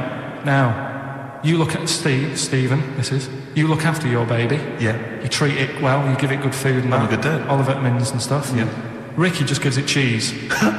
Right? So then it changes its looks, it goes a bit fat. You know, it gets tired easily, and that sort of thing. Now, when this family... Why am I just feeding a baby cheese? Right, this family who had a horse in their house. Yeah. They had a little baby, and my mum went round and said, "You're not going to believe this, but it's a beautiful-looking baby, right?" Yeah. And I was like, "Oh, you know." And the weird thing is, it was a good-looking kid. But as time went on, they didn't really look after it. And I'm not saying like abusing it, but it used to run around, it used to play out till like 10 at night. Yeah. It used to chase cars. Right. It was a bit... Did it have hooves? Yeah, no. Chase cars! Right. What sort of kid chases cars? Oh, God. Was it called Rover? Did he catch sticks? It's Liam, it's called, right? Right. Now, the weird thing is, it was a good-looking kid, but as time went on, and all that, like, not eating properly, and its hair was all patchy. It's not Liam Gallagher, is it? And chasing cars and that, and it became an ugly kid. It's definitely Liam Gallagher. And that's what I'm saying, right? You can clone all you like, but at the end of the day, it's how you brought up. Brilliant. Wow. Life. Wow. That was a hell of a point. Oh, God. But am I right? Oh, you're always right, Carl.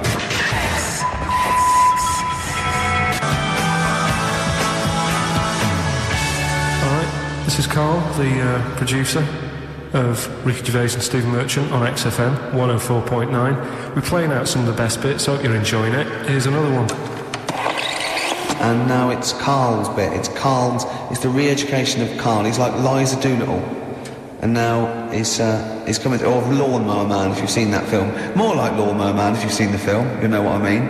And his homework was to just study quotes, really, on happiness and stuff and general well-being. He's not a big happiness quote fan, are you, Carl? Not really. So what have you done? You've come up with something, haven't you? Right, yeah, I told you, right? Because a lot of these are just things you say every day. They're nothing special. So what I'm doing... Well, you say them every day. Well, the sort of things you come out with and you don't even think about it, do you know what I mean? Yeah. They're on the TV all the time. People on the radio are saying these sort of little quotes. Sure. And what I've done is, remember that programme on Channel 4, Faking It? Yeah. Where they got some, like, posh kid to be on the door and all that. What I've done, I've... Imagine if that was the pitch for the show. Dear Channel 4, just gonna get a posh kid on a door or something? Yeah, Come in. Yeah, TV producer. Yeah, go on. So, what I've done, this little book of quotes, happiness quotes, I've picked two that are real, Okay. and I've made one up, right? And we've got to guess. And you've got to guess. Okay, then, go on. Well, I'll tell you what, Rick, why don't we, when we've heard them, we won't confer. No. You'll write down yours, A, B or C, and I'll write down mine and we'll see how it Okay, goes. Carl, off you go. Right, and just because I'm looking at this book, it doesn't mean I'm actually reading. No, I know. Don't worry, we're clever. No, we know, we can't see yet. Can I call my bluff? Yeah, go on then. Nothing is worth more than this day. Okay. Yeah. Yeah? All right. Yeah. The way I see it,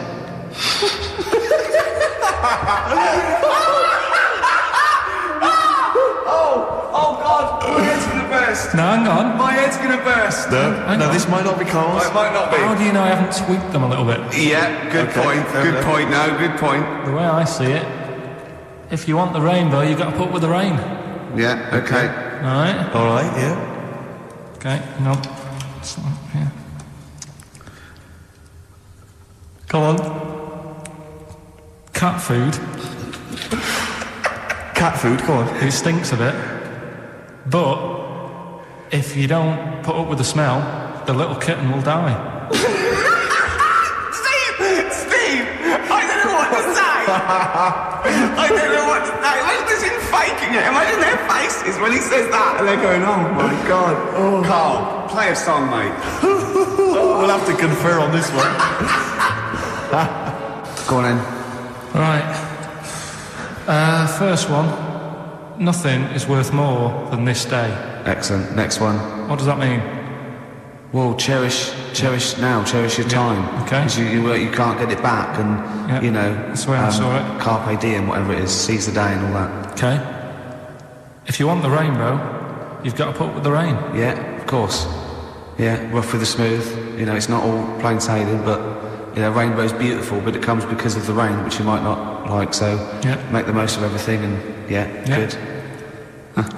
Cat food doesn't smell good, but if you don't put up with it, then the little kitten will die.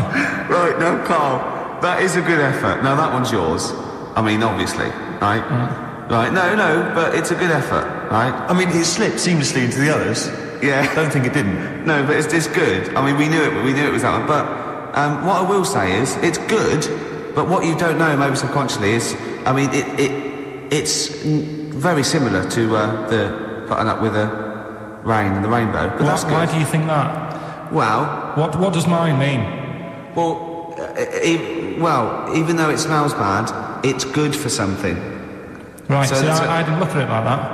What do you look at? I kind of thought... Was yours more specifically about cat food, generally? Because you know, normally it's an analogy. Yeah, or a metaphor for something, you know, much bigger. Well, no, the way I mean, looked at it- Dolly Parton, who I think did the rain thing, she wasn't specifically concerned about weather conditions. No. It was a sort of general idea. Yeah, all about life. Yeah. Well, that's what I've done. Go on, I've used an everyday thing Yeah. and put it with today's problems, right? Go on. So, like, my girlfriend, yeah? She might like to go shopping for clothes. I hate it, Right. but because I love her, I put up with it. Ah, that's nice. Yeah? Yeah. So, you love that little kitten. You can't stand the smell of the stuff you've got to feed it. But because you love it, you go, well, you know, I'll put up with this just for a few minutes and then I can, like, squeeze its head later and give it a little... Sorry. Squeeze its little head. Yeah, well, that's just the thing that I do with cats. Put it in a bag and drown it in a lake. I can feed it and then I can throw it against the wall. So you didn't see it like that, did you? No, that's very good. So it's about love, is it? It's about putting up with the bad things Yeah. for something you love. Yeah. Well, that's nice. But That's very- Carl, you seem now to be convinced and rather smug that you've tricked us and that you've fooled us and that we didn't understand it. Well, I say that's your fault, not ours. No, it's not, though. I mean, look, that man in Forrest Gump, he was a bit of a nutter. And he came up with the life as a box of chocolates thing. Yeah. Now, if that was in this book, you say, oh, yeah, brilliant, you know, good bit of work. But if he was sat here doing the show with you, Yeah. you'd be taking the mickey out of him. Sometimes I feel he is. No, but Carl, I could. In fact, if people are out there, we're too lazy. Could you write down everything Carl's ever said? Because I think we could publish that. Yeah. He said one today. He saw my salamander. It's not a euphemism. He saw my salamander, and it's just sitting there on the table. Your exotic pet. Yeah, and he's worried about there not being a lid on. And he said, I went, what are we worried about? He said, well, he said it sits there for 24 hours a day, obviously planning to get out. Well, he's got nothing else on his mind, and it's the daft thing is he has actually got the lid ripped up a little bit. And I'll be looking up there. Yeah. It's going to get out. But what's the worst that could happen? What's it thinking? What do you think it's thinking, this salamander? It's got its eye on the DVD player. I could have Ian be down the market.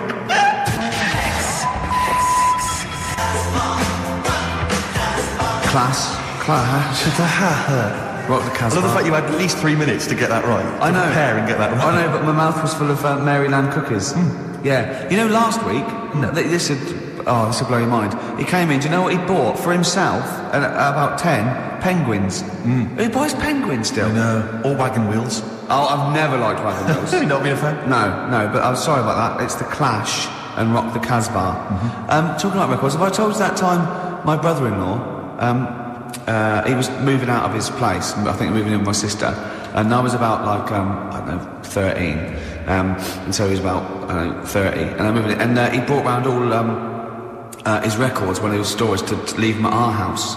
Right, and he had all these old sort of records, 50s and 60s records, no, I was right, and they put them upstairs, and I was looking through them, and it's just all like Elvis stuff and Beatles stuff, and there was a mate of mine who loved Elvis, okay, and he had loads of chemicals, yeah, he had loads of chemicals, and I was into chemistry, and he said, let's swap me some chemicals for them, so I sort of nicked about 5 Elvis singles, and I got all these chemicals, and then the guilt just hit me. I just thought, well, he's going to notice that. And one night, I just came downstairs and I confessed to my mum.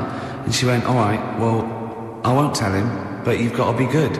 And it's sort of like I was just really, really good for a year. And then I remember when I was about 18,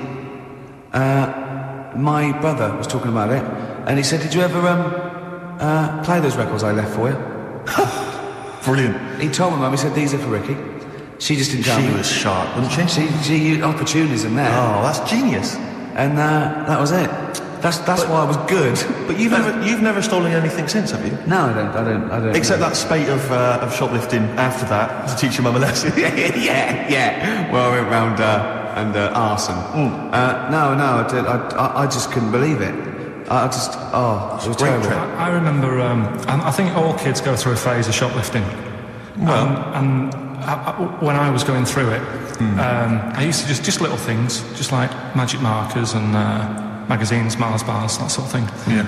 And one day, right, my mate Anthony, his mum called up my mum and said, "I've got to meet up with you. I've got to have a word with you." And she said, "What about?" She said, "I don't want to talk about it over the phone." So she goes, "Oh right, well, yeah, come round tonight then." So anyway, my mum sees me, she don't want to be in an awkward position and like be a bit embarrassed and what have you. So she sees me and she goes, right, Anthony's mum's coming round. What have you been doing? Yeah. So I go, oh God, I said, I've been nicking stuff. So she goes, like what? So not big stuff. I've had a few calculators and Mars bars and stuff. How many? I'll just work it out, hold on. Works out at 7.2 per day. So, how many calculators do you need? So it was when that phase... You failed maths, didn't you? Everyone wanted a calculator. It was like a trendy thing, wasn't it? Right, oh yeah. In Manchester a couple of years ago, yeah. So anyway, so I told her all this and I confessed to Computers will make it there one day. There's magic in the back of battery. Go on. Confessed to nicking all this stuff. She comes round, she only wanted to borrow some money. Brilliant. She said, oh, I don't like asking, I was a bit embarrassed to ask you over the phone, but can I borrow 20 quid? Oh, that's fantastic. And there's me. That's great. And it's similar sort of thing to yours. And did you... And he went, hold on, Mum, let's work out the interest on that. About 10%. She'll owe you £4.40. So your mum was a loan shark. yeah. And did she mention? She went, I just with that other. Because what I'm saying is, presumably you got your mate into it. No. Right, that's great. Anyway, should we have some more music? Yeah, we've been waiting for hours. What are you going to play, Carl? We've got the Cooper Temple Clause. Oh, brilliant.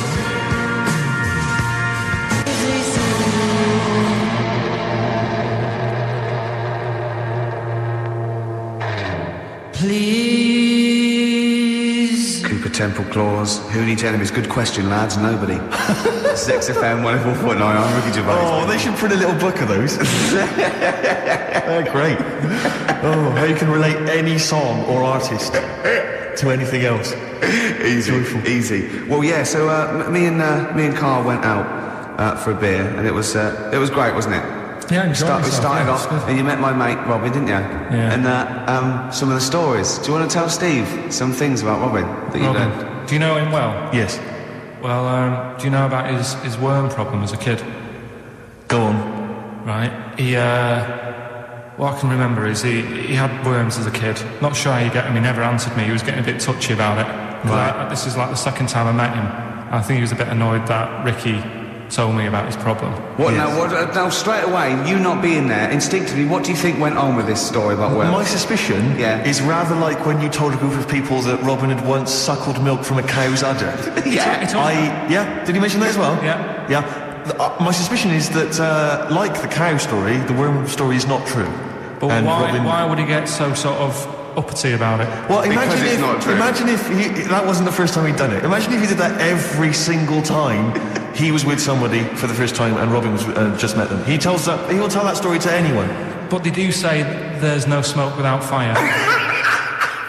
Oh, Robin! I also told him that the way Robin cured these worms was because the doctor told his mother, right, to hold a piece of ham or cheese near Robin's anus so the worms would come out for the food, and he believed it. I said to why, though? I said to Robin used to sit on spam to try and get the worms out, and he believed it. But Steve, right, do you remember that story about 3 or 4 years ago where there was some bloke in the army? He went away to somewhere, Vietnam or whatever. He was messing about in the woods. Messing about in the woods? Shouldn't he have been fighting? Whatever. Right, and he walked through some lake, and I think he'd cut his toe or something on something, and some worm of some sort crawled in the gash. Yeah. And it was in his body, and the doctor said, "We've got to get this out of your body." So what they did was they said, "Right, the thinnest part of something of your body that things can crawl through is on the top of your head." So they wrapped where the skull is. So they wrapped some bacon. He did. That's right. Everyone... So he's guarded by the toe. So what we do is, I'll tell you what, that worm's probably heading straight for the head. We'll put a bit of bacon on it. The thinnest part of the body is the skull. Of course it's not the thinnest part of the body. It's where your brain case is, isn't it? It's the skull. There was a reason for it. And it was like they stuck some bacon on his head. And as ever, the vital piece of information, i.e. the reason, Karl seems to have forgotten. Because the worm was in his body, and they said everyone likes the smell of bacon. Including worms. Even a Vietnamese lake worm. They love bacon. Remember last week when I said about the little fella with the bone with no brain, and you were proved wrong? No. We were saying it wasn't a little fella. We were saying it was a stillborn child. It wasn't a little fella. You're changing it now. You weren't having any of it last week. Hang on a minute. I'm getting confused. There was a Vietnamese snake that went inside of a soldier. A little like maggot or some sort that you have to get out of your body because it causes problems. Yes, and so in order to get it out of the body, they strapped bacon to his head. Yeah. That is great. This doctor. And did that work? I think so. They had a picture of him smiling. Oh, God, what, the worm or the bloke? The bloke. Oh, dear. Honestly, I hope someone knows the story. And it was about 3 years ago, I reckon. Okay. And, it did work. GI bacon. So this is why the worm burrowed out of his head to get the bacon? Get to the bacon. Right. That's great. So this is why when Robin was telling his story, I was a little bit disappointed if it wasn't true. Right. Because in a way... You know Robin's never been to Vietnam. No, but do you really think that Robin... Well, as Robin said at the time, Karl, why would I sit on ham, then tell Ricky Gervais? It's a very good point. Because if he was a kid, you do have things like that as a kid. Right. He is telling Ricky Gervais, though. Yeah. And then... Oh... Bless him. Okay. And then anyway, Robin left, and I tried to chase him, but he got away. And he knows. And then we had a few pints, and then Karl embarked on some of the greatest stories ever told. Can you tell the story about your dad? Let me run it. I haven't spoken to him all week, so let me run it by him. Okay, play records. Because what we got? We've got one of Steve's. Yeah, well, bizarrely enough, this comes from the Teachers 2 soundtrack, the soundtrack to the current TV series. There's a slight whiff of nepotism in the air. Yeah. Rick, would you like to explain why? Well, that's why you're doing it. No, my girlfriend worked on it. But Yeah. you were going to play this anyway, weren't you? Well, I was actually. Bizarrely enough, I was going to play some I Am Clute, and this is from, as I say, the Teachers soundtrack. This is called 2 Years. It's a good track. That's I Am Clute, and a track called To You from the Teachers soundtrack. That's also got, I noticed, the Electric Soft Parade, the Hives, Star Sailor, Feeder, Turin Breaks, Mercury Rev on there. It's a good little collection. Lovely. Carl has just had confirmation. He's looking smug because someone phoned up and went, it is true, it's a Laogai chi worm and you wrap bacon on your head. That's all the bloke knew as well. Yeah. And his name was Gary. Yeah. So I'm not having it. No. And he said, see, that's why the Robin thing isn't so weird. He said, but when you said he tried it with cheese, he said I was having none of it. He's got standards. Strokes, hard to explain. Like Carl, really? Yes. Yes. So, Carl, concentrate. So, we'll leave the worm with the bacon wrapped around the head, shall we? Well, if you're ever caught in the jungle, Yeah, always carry some... bit of Danish. Good advice. Lovely. So, would you like to start on your... to Steve, because I've heard all these. Well, we won't do them all. Well, we'll start off with the Mr. Freeze. Tell Steve the story of Mr. Freeze. This is the first time he nearly died. This is the most serious of the lot, really. So, what it was, do you know, like, I don't know if your mum and dad did the same thing, but, like, they do the weekly shopping on like, a Friday. Otherwise he'd have been in trouble. That's true enough. Because he's culpable for our actions, because he's the producer. So technically, that twat's in charge. Go on. Right, so anyway, so there's loads of food, and I'm like, oh yeah, look at this, and chocolate biscuits, and, you know, penguins and stuff. Bacon. And bacon. Just in case, you never know. So anyway, my mum and dad's putting the food away. Me and our kid are like, he's already grabbed something, gone back upstairs. It's like feral children. It's like a quest for fire. And then they ran upstairs. What did you sit under the bed, gnawing at some sort of pig's trotter? So I saw, do you remember Mr. Freeze Pops? I do, yes. Well, they're kind of like popsicles, icicles. Yeah, but really long, like a foot long, right? Yeah. So I thought, I'll have one of them, so I grabbed it. Went for the nutritious stuff first. Absolutely. And like, my mum and dad are putting the stuff away and what have you. And I rip it open and knock it back, right? Straight away, just right back like Swallow that. it straight away, yeah. But it went down the wrong way, right? So What's on your shirt? So I was like, oh God, I can't breathe. And my mum and dad didn't even know what I'd ate. Do you know what I mean? I ate it so quick. Yeah. And I'm sort of tapping my mum on the back, going, she's going, oh God, you know, he's choking again, because I was always choking. If it was one thing, I don't know if I've got like a small throat, but I mean, even Ricky knows I can't drink that much, can I? Yeah. Do you know, or eat pebbles. I'm not a quick drinker. I'd always, I think I'm scared of like swallowing stuff. Yeah. And it was like bottle tops and mint imperials and stuff. I was always choking on stuff. So anyway, she's going, oh God, what's he picked up on it now? Drop it. So, hit his nose with a stick. So I was going, I'm choking. At this point, my dad had like, I think he'd put his share away, you know, his food away, and he'd gone. His share, I love it. Yeah. He'd gone to watch like Winner Takes All or whatever in the lounge, and I was in the kitchen, and I was starting to like I didn't care anymore. Do you know what I mean? I just got to that point where I wasn't struggling anymore. You just thought, I'm done for. I was like falling to the ground. And my mum's going, you know, get in here, I think it's serious. And my dad comes in and sort of starts shouting at me, saying that's what you get for being greedy. He didn't even know what I'd eaten. Well, it was the moment to teach you a lesson, certainly. So he's there like that, and my mum's going, oh, look at him. And my lips were going purple, and my eyes were rolling into the back of my head. Yeah. Like Marilyn Manson. And so anyway, she grabbed me from behind and did that fireman thing. The Heimlich manoeuvre. Yeah. And, you know, winded me. And it came up, and I was all right. What, the whole popsicle came flying back out? You see, that's what I don't understand. Because there was nothing there. No, just a little bit. No, it swells up, doesn't it? Because it irritated it. So it went down your sort of like your epiglottis. It went down the wrong way. Like it went into your air canal instead of your throat. And it sort of spasms. And that's the thing. You just got to calm it down and relax. So in time, I would have been all right. Yeah, anyway. you don't. Well, no, you might have. So that's so that's hang on. one. But the weird thing is, like for like 3 days after that, I felt like a sort of special person. I went to school. I'm saying nothing. I did full days. A special needs person. I went to school the next 3 days after that. I didn't wag it or anything. I did full days. I love that. 3 days, turn over. Exactly. And after 3 days, you thought, screw it. Yeah, did a quick history exam. Right, next one. weird. That's popsicle. That's popsicle hell, we call that. Right, next one. Which one's the next one? Oh, what about your paper round? Right, the paper round one. Paper round, I'd still say it's the best job I've ever had.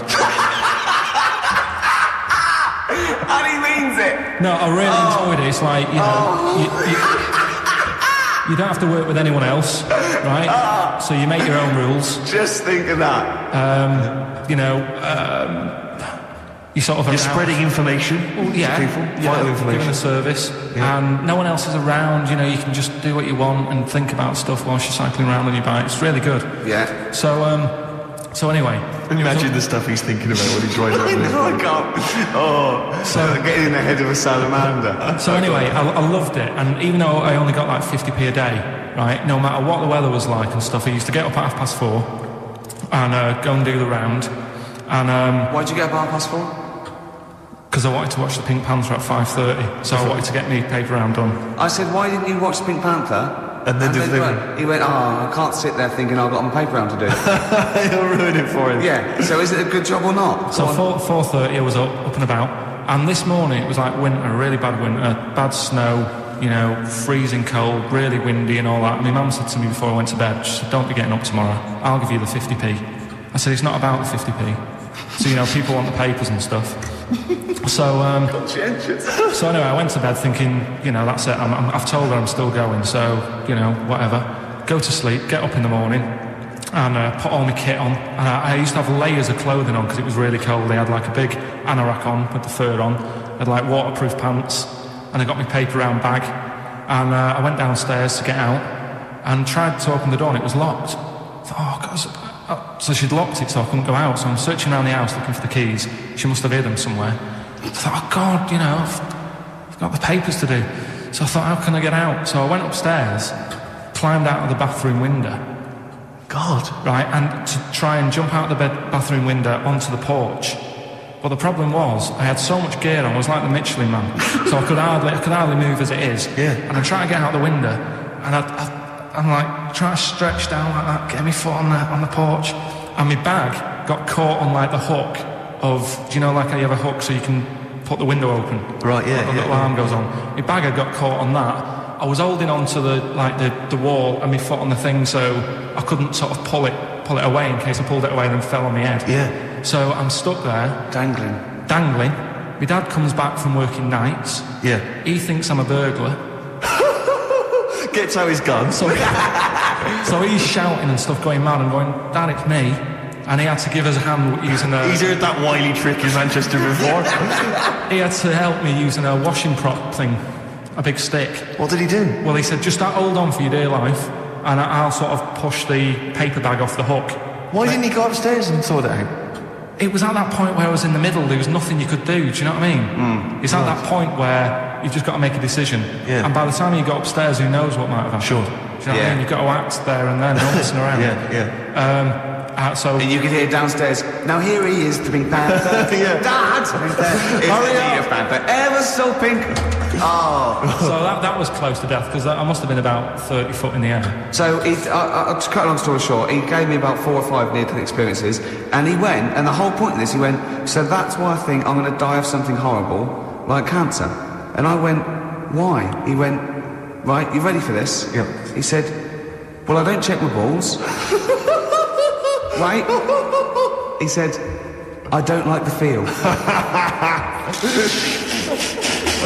Carl, always check your balls. Do you check yours? Like the feel. Why don't you like the feel of your own balls?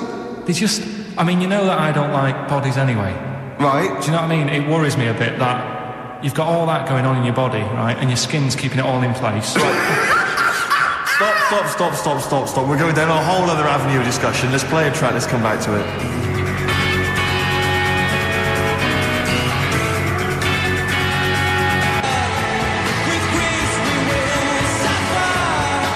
All right, this is Karl, the producer. of Ricky Gervais and Stephen Merchant on XFM 104.9. We're playing out some of the best bits. Hope you're enjoying it. Here's another one.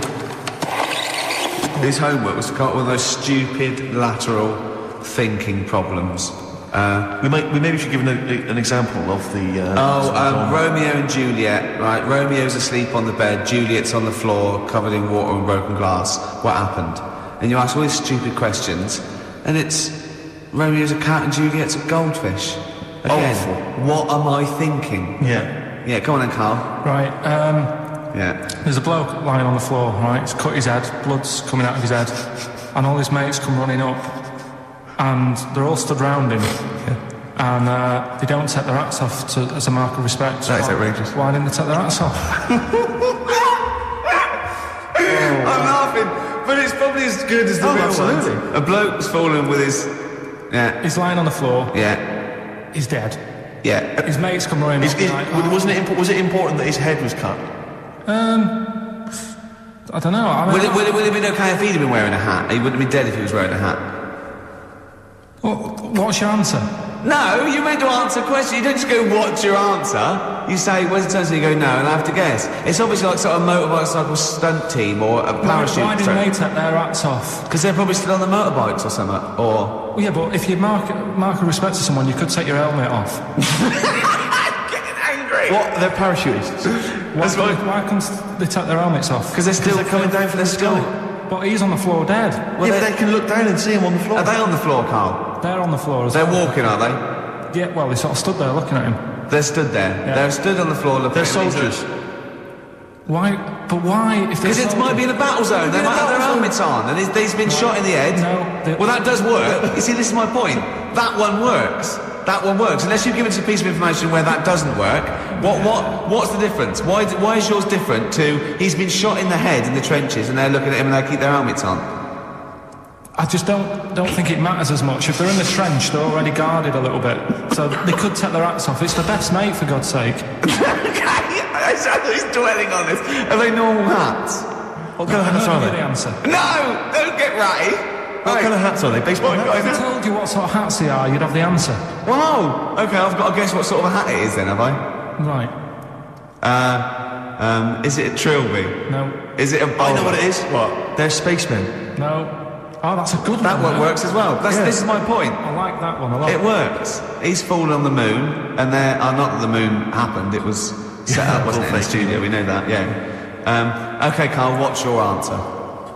Builders on a building site. Why is that different to soldiers? Because bricks don't fall in wars. But bullets fly! Right. Let's play a record and we'll come back to it, Carl, while you think about what you've done. Oh, yeah. You've been embarrassed. Let's play some classic Suede. Yeah, and this is for David and Kieran, I think, who wanted a bit of Butler. XFM 104.9, I'm up to base with me, Steve Merchant, Karl Pilkington. Steve. Well, we were talking about the news just now, and there was a story I heard in the week. I think it was on the radio, and I don't know all the details. But what I heard was that a number of, I think it was Falkland, maybe Gulf War veterans, were, I think, suing or complaining to the government because they wanted compensation for post-traumatic stress disorder. Now, I don't know all the ins and outs of it, but it seems to me that if you're in the army and you're a soldier, a certain degree of trauma is kind of inevitable. I mean, after all, if you're any good at your job, you are going to see people getting killed. So I don't understand what the ins and outs are. I don't know why. No, he already came back and Tony Blair met him and go, all right, well, not really, no. Go on, what's the matter? Well, if there was people shooting at us and everything, it was all muddy. Well, calm down, don't cry. Well, I will. There was a drill sergeant just kept shouting, saying, look at you, stupid boy, where's this gun's not clean? I just cleaned the gun and it was fine, and now he's telling me to clean it again. Yeah, and the boots, they were shiny. Well, he's got to do that, it's more just... His neck was as big as his head. Well, yeah, but you don't know what they... You know, I don't know what the ins and outs of it are, but... what you got to do is make sure you know what you're going into. That's what I do, you got to check the small print. So if I was, going over to the Falklands or, the Gulf, I'd put my hand and go, will it be horrible? I go, you know, I guess, will it be horrible? It will be horrible, yes. It will be horrible. There will be shooting and lots of death and everything. I go, right, I'm not going to go. And I go, okay then. Okay. That should be fine, yeah. Should be fine, yeah, just like that. Is anyone else scared about this? Pretty much all of us. Okay, then we won't send anyone. My brother went into the army, right? Because he couldn't get a normal job, and my dad said, you know, if you don't get a job by such a date, that's it, son, you're going in the army. So when was the Falklands? Was it about 81? Right, and he joined back in like 81 or something. And he I don't know, he was in Aldershot or something. Oh yeah. And he wrote back to my mum saying, you know, a bad time to join, bad time in this. So she wrote. What bad time to join? That's so sweet, Carl, isn't it? That's like, dear Dad. Yeah, well done. Don't know if you've noticed. Yeah, I was on the dole, that's for sure. Thank you for joining. A month before the Belgrano. Anyway, go on. My mum called up, spoke to the sergeant, and said, "Can you leave him out of this one?" Can you leave him out of this one? What, the Falkland War? He's only just joined, and she called him Chuck, which he got done for. Like, she's one of them, I think it's a northern thing, like saying, "How are you, Chuck?" Yeah. And she called the sergeant Chuck, and the sergeant said to, like, my brother, your mum, you know, she's called up and asked if you can not go. Which, of course, you know, I mean, we'll see how it goes. What can you tell her? What do you mean? Why did the sergeant even entertain this? Well, Pilkington, come here. Your mum's been giving me a bit of earache. Now listen, tell her I've told you, but can you call her, because she called me Chuck and everything. Can you call her and say you don't mind? We're not really, oh please, because I've promised her I'll say you want to go. No, please, say you want to go. Why was he entertaining this phone call? Because he was new to the army, I suppose. Who? No, I mean the sergeant. I don't know, maybe they do that. So what happened? He didn't go in the end? So he didn't go, no. You can't do it. But that's ludicrous. I love it though. Oh, we're going over the top. Pilkington, No, I've got a note. Yeah. Is this really your mum? Yeah. Okay, no, this seems to be in order. Because I noticed it says, I do not want to go into the army, I don't want to go and fight, and it's crossed out and it's good, my mum says, don't you? Yeah. Now, you did write this yourself? No, my mum wrote this. Okay, Definitely wrote this yourself. Your excuse. You're going to have to fill envelopes. No, I'm sure if he was needed, he would have had to go, but I think they made a bit of a special effort. They sort of said, oh. Well, it wasn't conscription anyway. Oh no, I'll see. But were the other soldiers going around just going, Pilkington? No, he ended up being a mechanic in there, and he got kicked out for going for a packet of fags in a tank. What? No, wait a minute. Do you mean he nipped down the shops in a tank? Yeah. I don't believe that, Carl. You've Honest made to God, that, and he went off with the sergeant's wife. So that didn't help, and he ended up getting kicked out. Sorry, your brother's a genius. I love this. First of all, he gets a call from his mum, going, let him up, and he goes, oh God. Then he goes, where's Pilkington? His mum's on the phone. Where is he? He's near your house, Sergeant. Near my house? Well, why is... No reason. Well, when he comes back, when he's finished, tell him his mum called. And can he get me a packet of fags? Tell him to walk this time. Wow. This is ludicrous. So the sergeant found out that he was sleeping with his wife? Yeah, I don't know. I mean, Did your mum phone up and say, let him? Let him walk this time. Can he... Yeah. That's fantastic. But he misses it. I mean, I haven't seen him for about 11 years. But ever since he came out, he's just kept getting into trouble and that. In the army, you know, people slag it off, but I think if you're a certain type of person, it's good for you. It didn't straight him in, did it? No. He was going down the shops in a tank, he was shagging someone behind but their it's really weird. It's like back then, he was like a proper adult, and he had a house, and he collected crystal with his wife and that. And now, he hasn't got any of that. Has he got the wife? No. Has he got the crystal? Don't think he has. And he hasn't got the house. Seriously, I haven't seen him for about 11 or 12 years. So I haven't even spoken to him. Carl's stories always start off nice and funny, and then they just leave me empty and slightly depressed. I don't know whether to hug him or shoot him, put him out of his misery. Can we take Carl to the... phone in if you think I should take Carl to the vet and have him put down, because it's just too stressful. This is what I'd like to leave you with, a song for the ladies. Start This on the Edge of Town from the amazing album of the same name, Springsteen. See you next week. Bye.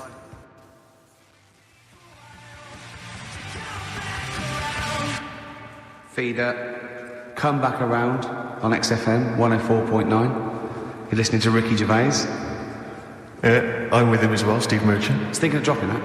What? I was thinking of dropping that, just going, because it's just two, that's all that. I'm Ricky Gervais, with me Stephen Merchant and Karl Pilkington too. I mean, get to the music, so it's, hi, I'm Ricky Gervais, this is XFM. Sure. Here's Radiohead. Yeah. So then come out, that was Radio on XFM, I'm Ricky Gervais. Tony Blair, what's it all about? Yeah. That sort of snap, fast, because I'm quite, on a serious note, and you've always been saying it, I listened to an old show, because when Karl was compiling those things, I listened to an old show, and I listened to me, and I'm really concentrating now, because I sounded like the most inarticulate, brain-damaged old drunk I have ever heard given a show. Yeah. I mean, I was shocked. Not finishing sentences, leaving out words, slurring, just doing noises that you understand because you know me. Yeah. So I'm really going to make an effort for the listener. Yeah, it's not going to happen, is it? You're going to give up after about 3 But I thought records. you were joking. And I thought it was like, oh, he's taking it there, did it then, you see? Again, I don't quite know what that sentence meant. No, but... Well, of course, I've got also your body language and your facial gestures, but obviously the listeners have got nothing else. They've just got the voice. They've just got the voice for it. That's all they've got. That's all they can rely on. Yeah. And when Karl Pilkington is the man holding the show together... When he's the most articulate. Exactly. Exactly. How did I come across? You came across as lovely. I mean, I did an interview yesterday, right? And I was trying to describe you to this journalist, and I was going, it's like a cat can talk. Because the things you say, I just want to know what your world is. You know when a cat comes in, you go, where have you been? And it looks as you're like, you know, it can nearly understand you. And you went, I wonder, I'd love to know what that cat thinks. And with you, it's almost like we've got one. Yeah. Yeah. Did you like that? You can also lick your own testicles, I think, can you? So, yeah. Did you play the doves?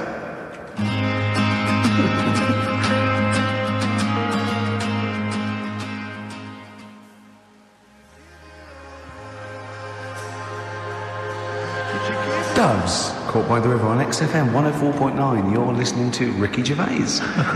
Welcome. Hope you're having a lovely Saturday. Were you asked to appear on Celebrity Fat Club? No, no. Was there any? Was there? Seriously, did an invite come? No, I don't think they did. I knew about it, and I was waiting for the call, and I was going to be insulted, but it didn't come. It didn't come. It didn't. How much are you looking forward to it? I'm quite excited about it. I really am excited to it. Yeah. I don't know if people know. Are you aware of this, Karl? This is this Celebrity Fat Club. It's a new one of those reality shows. It's 10 celebrities, I think. They're all overweight, and they've got to lose weight over the course of the series. And they're celebrities. And they're celebrities. That's why I've called it that. Celebrity Fat Club. So who've they got? Well, I'm very excited because one of them is, you know, that guy who was in Pop Idol but didn't win in the end, that really big fat guy, Rick Waller, Fats Waller, as I call him. And I was reading about him on the web earlier. It says he's been told to lose 17 stone because they reckon he might be dead by the age of 40 if he doesn't lose weight. Seriously. How old is he now? I don't know how old he is. He's only in his 20s, isn't he? Well, that's still a good. But it says he was shocked to find he weighed 31 stone when he stepped on the scales at the start of the show. 31 stone. 31 stone. But I love the fact really big. I like the fact it says he was shocked to find he weighed it. Yeah. I had no inclination. I kept my eye off the ball. Exactly. That must be all those breakfasts. I haven't stood on the scales for years, and I didn't know how much I weighed. Rick told the Sun. 31 stone, right? That is having a man on your back and carrying a man in your arm. Just basically two men are going everywhere. It is obscene because he looks. Have you seen him? He looks like one of those people who's wearing one of those inflatable sumo outfits. Yeah. He's just a little head and like a sort of. Oh. We're not having a go at fat people. I'm having a go at him, Rick. No, because it might be glandular. It's not. It's breed. Exactly. Do you know what? This is true. When I did that Room 101, and I did one they cut out completely. I don't think I'd cut it out on taste. I think it was just too long. And one of the ones I put in was fat people who say it's glandular, right? And they'd done the research, and 2% of obese people can claim it's glandular. The rest, they just eat too much. But the thing about Waller is he was going on the telly going, it's good, what a wonderful role model I am for people who don't conform to the usual pop star sort of stereotype. No, you're not a role model for anyone. You are a fat pig of a man. I'm sorry, but you are... No, Rick, but be honest with us, it is obscene. It's not his weight that disturbs me, right? It's his gums. Well... They've been through a lot. Yeah. They have been through the weight does concern me slightly. Do you remember when he did his version of I Will Always Love You? Yeah, but... I thought he was just singing about like a buffet or something. yeah, outside the chip shop. Yeah. Go away, Mr. Waller. Yeah. Just let me watch the kebab rotate once more. No. Can I lick the fat off the floor? No, you can't. I just imagine those people who run all-you-can-eat buffets, when they hear him coming, they shut the door. It's one of those 1920s speakeasy. The front changes into like a laundrette. Just move on, fats. It's not... I can smell chip fat. No. Move on you go. I mean, we're not Olympic fat Brits. They are so fat. 31 stone is sort of, quite big. But the American, that one, did you see that one? Seriously, we talked about it before. That one on Jerry Springer. And he was 75 stone. Did you see 75 stone? He was in his bed. Honestly, it looked like a I don't know, sort of molten lava in his bed. And it was actually sad, and I was really sad, because he was, you know, he was in tears, and he was going, this is it, I'm going to do it. And Jerry Springer took the wall down, and they got him back to get him in a special ambulance and everything. But my point is this, right? When he got to say 50 stones, didn't he go, that's a lot, isn't it? I've got to be careful. For a human. Exactly. You know, for someone that lives on land. That is, I'll tell you, the fact is they have to have special weighing equipment, so wasn't that a clue? That must have been. The fact they had to get in someone next door to lift up a bit to tell him how much he weighed. Yeah, the fact that he featured on the Ordnance Survey map should have been a clue. That we've given you your own man. Yeah, you are, yeah. Stop eating. That.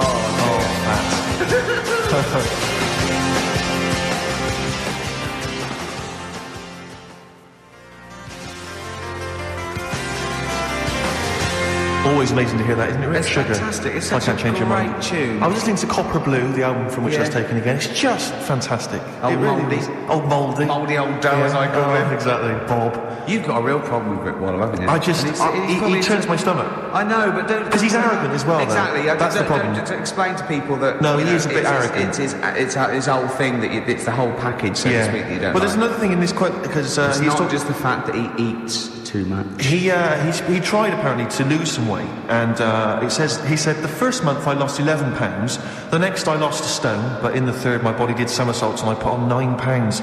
I had a slip-up. I can't say when, why or how, but it just sneaked up on me. Yeah. I don't believe it. Yeah. Don't believe it just sneaked up on him. That body's never done a somersault in its life. No. It just sneaked up on him. It was the cakes again. Yeah. It was the same old cakes as before. It was exactly the same problem. Sleep eating, yeah. It's called. It was the KFC bucket again. It was the family-sized KFC bucket for breakfast. Poor man. The other thing is that I don't think that's a very good shock tactic for a doctor.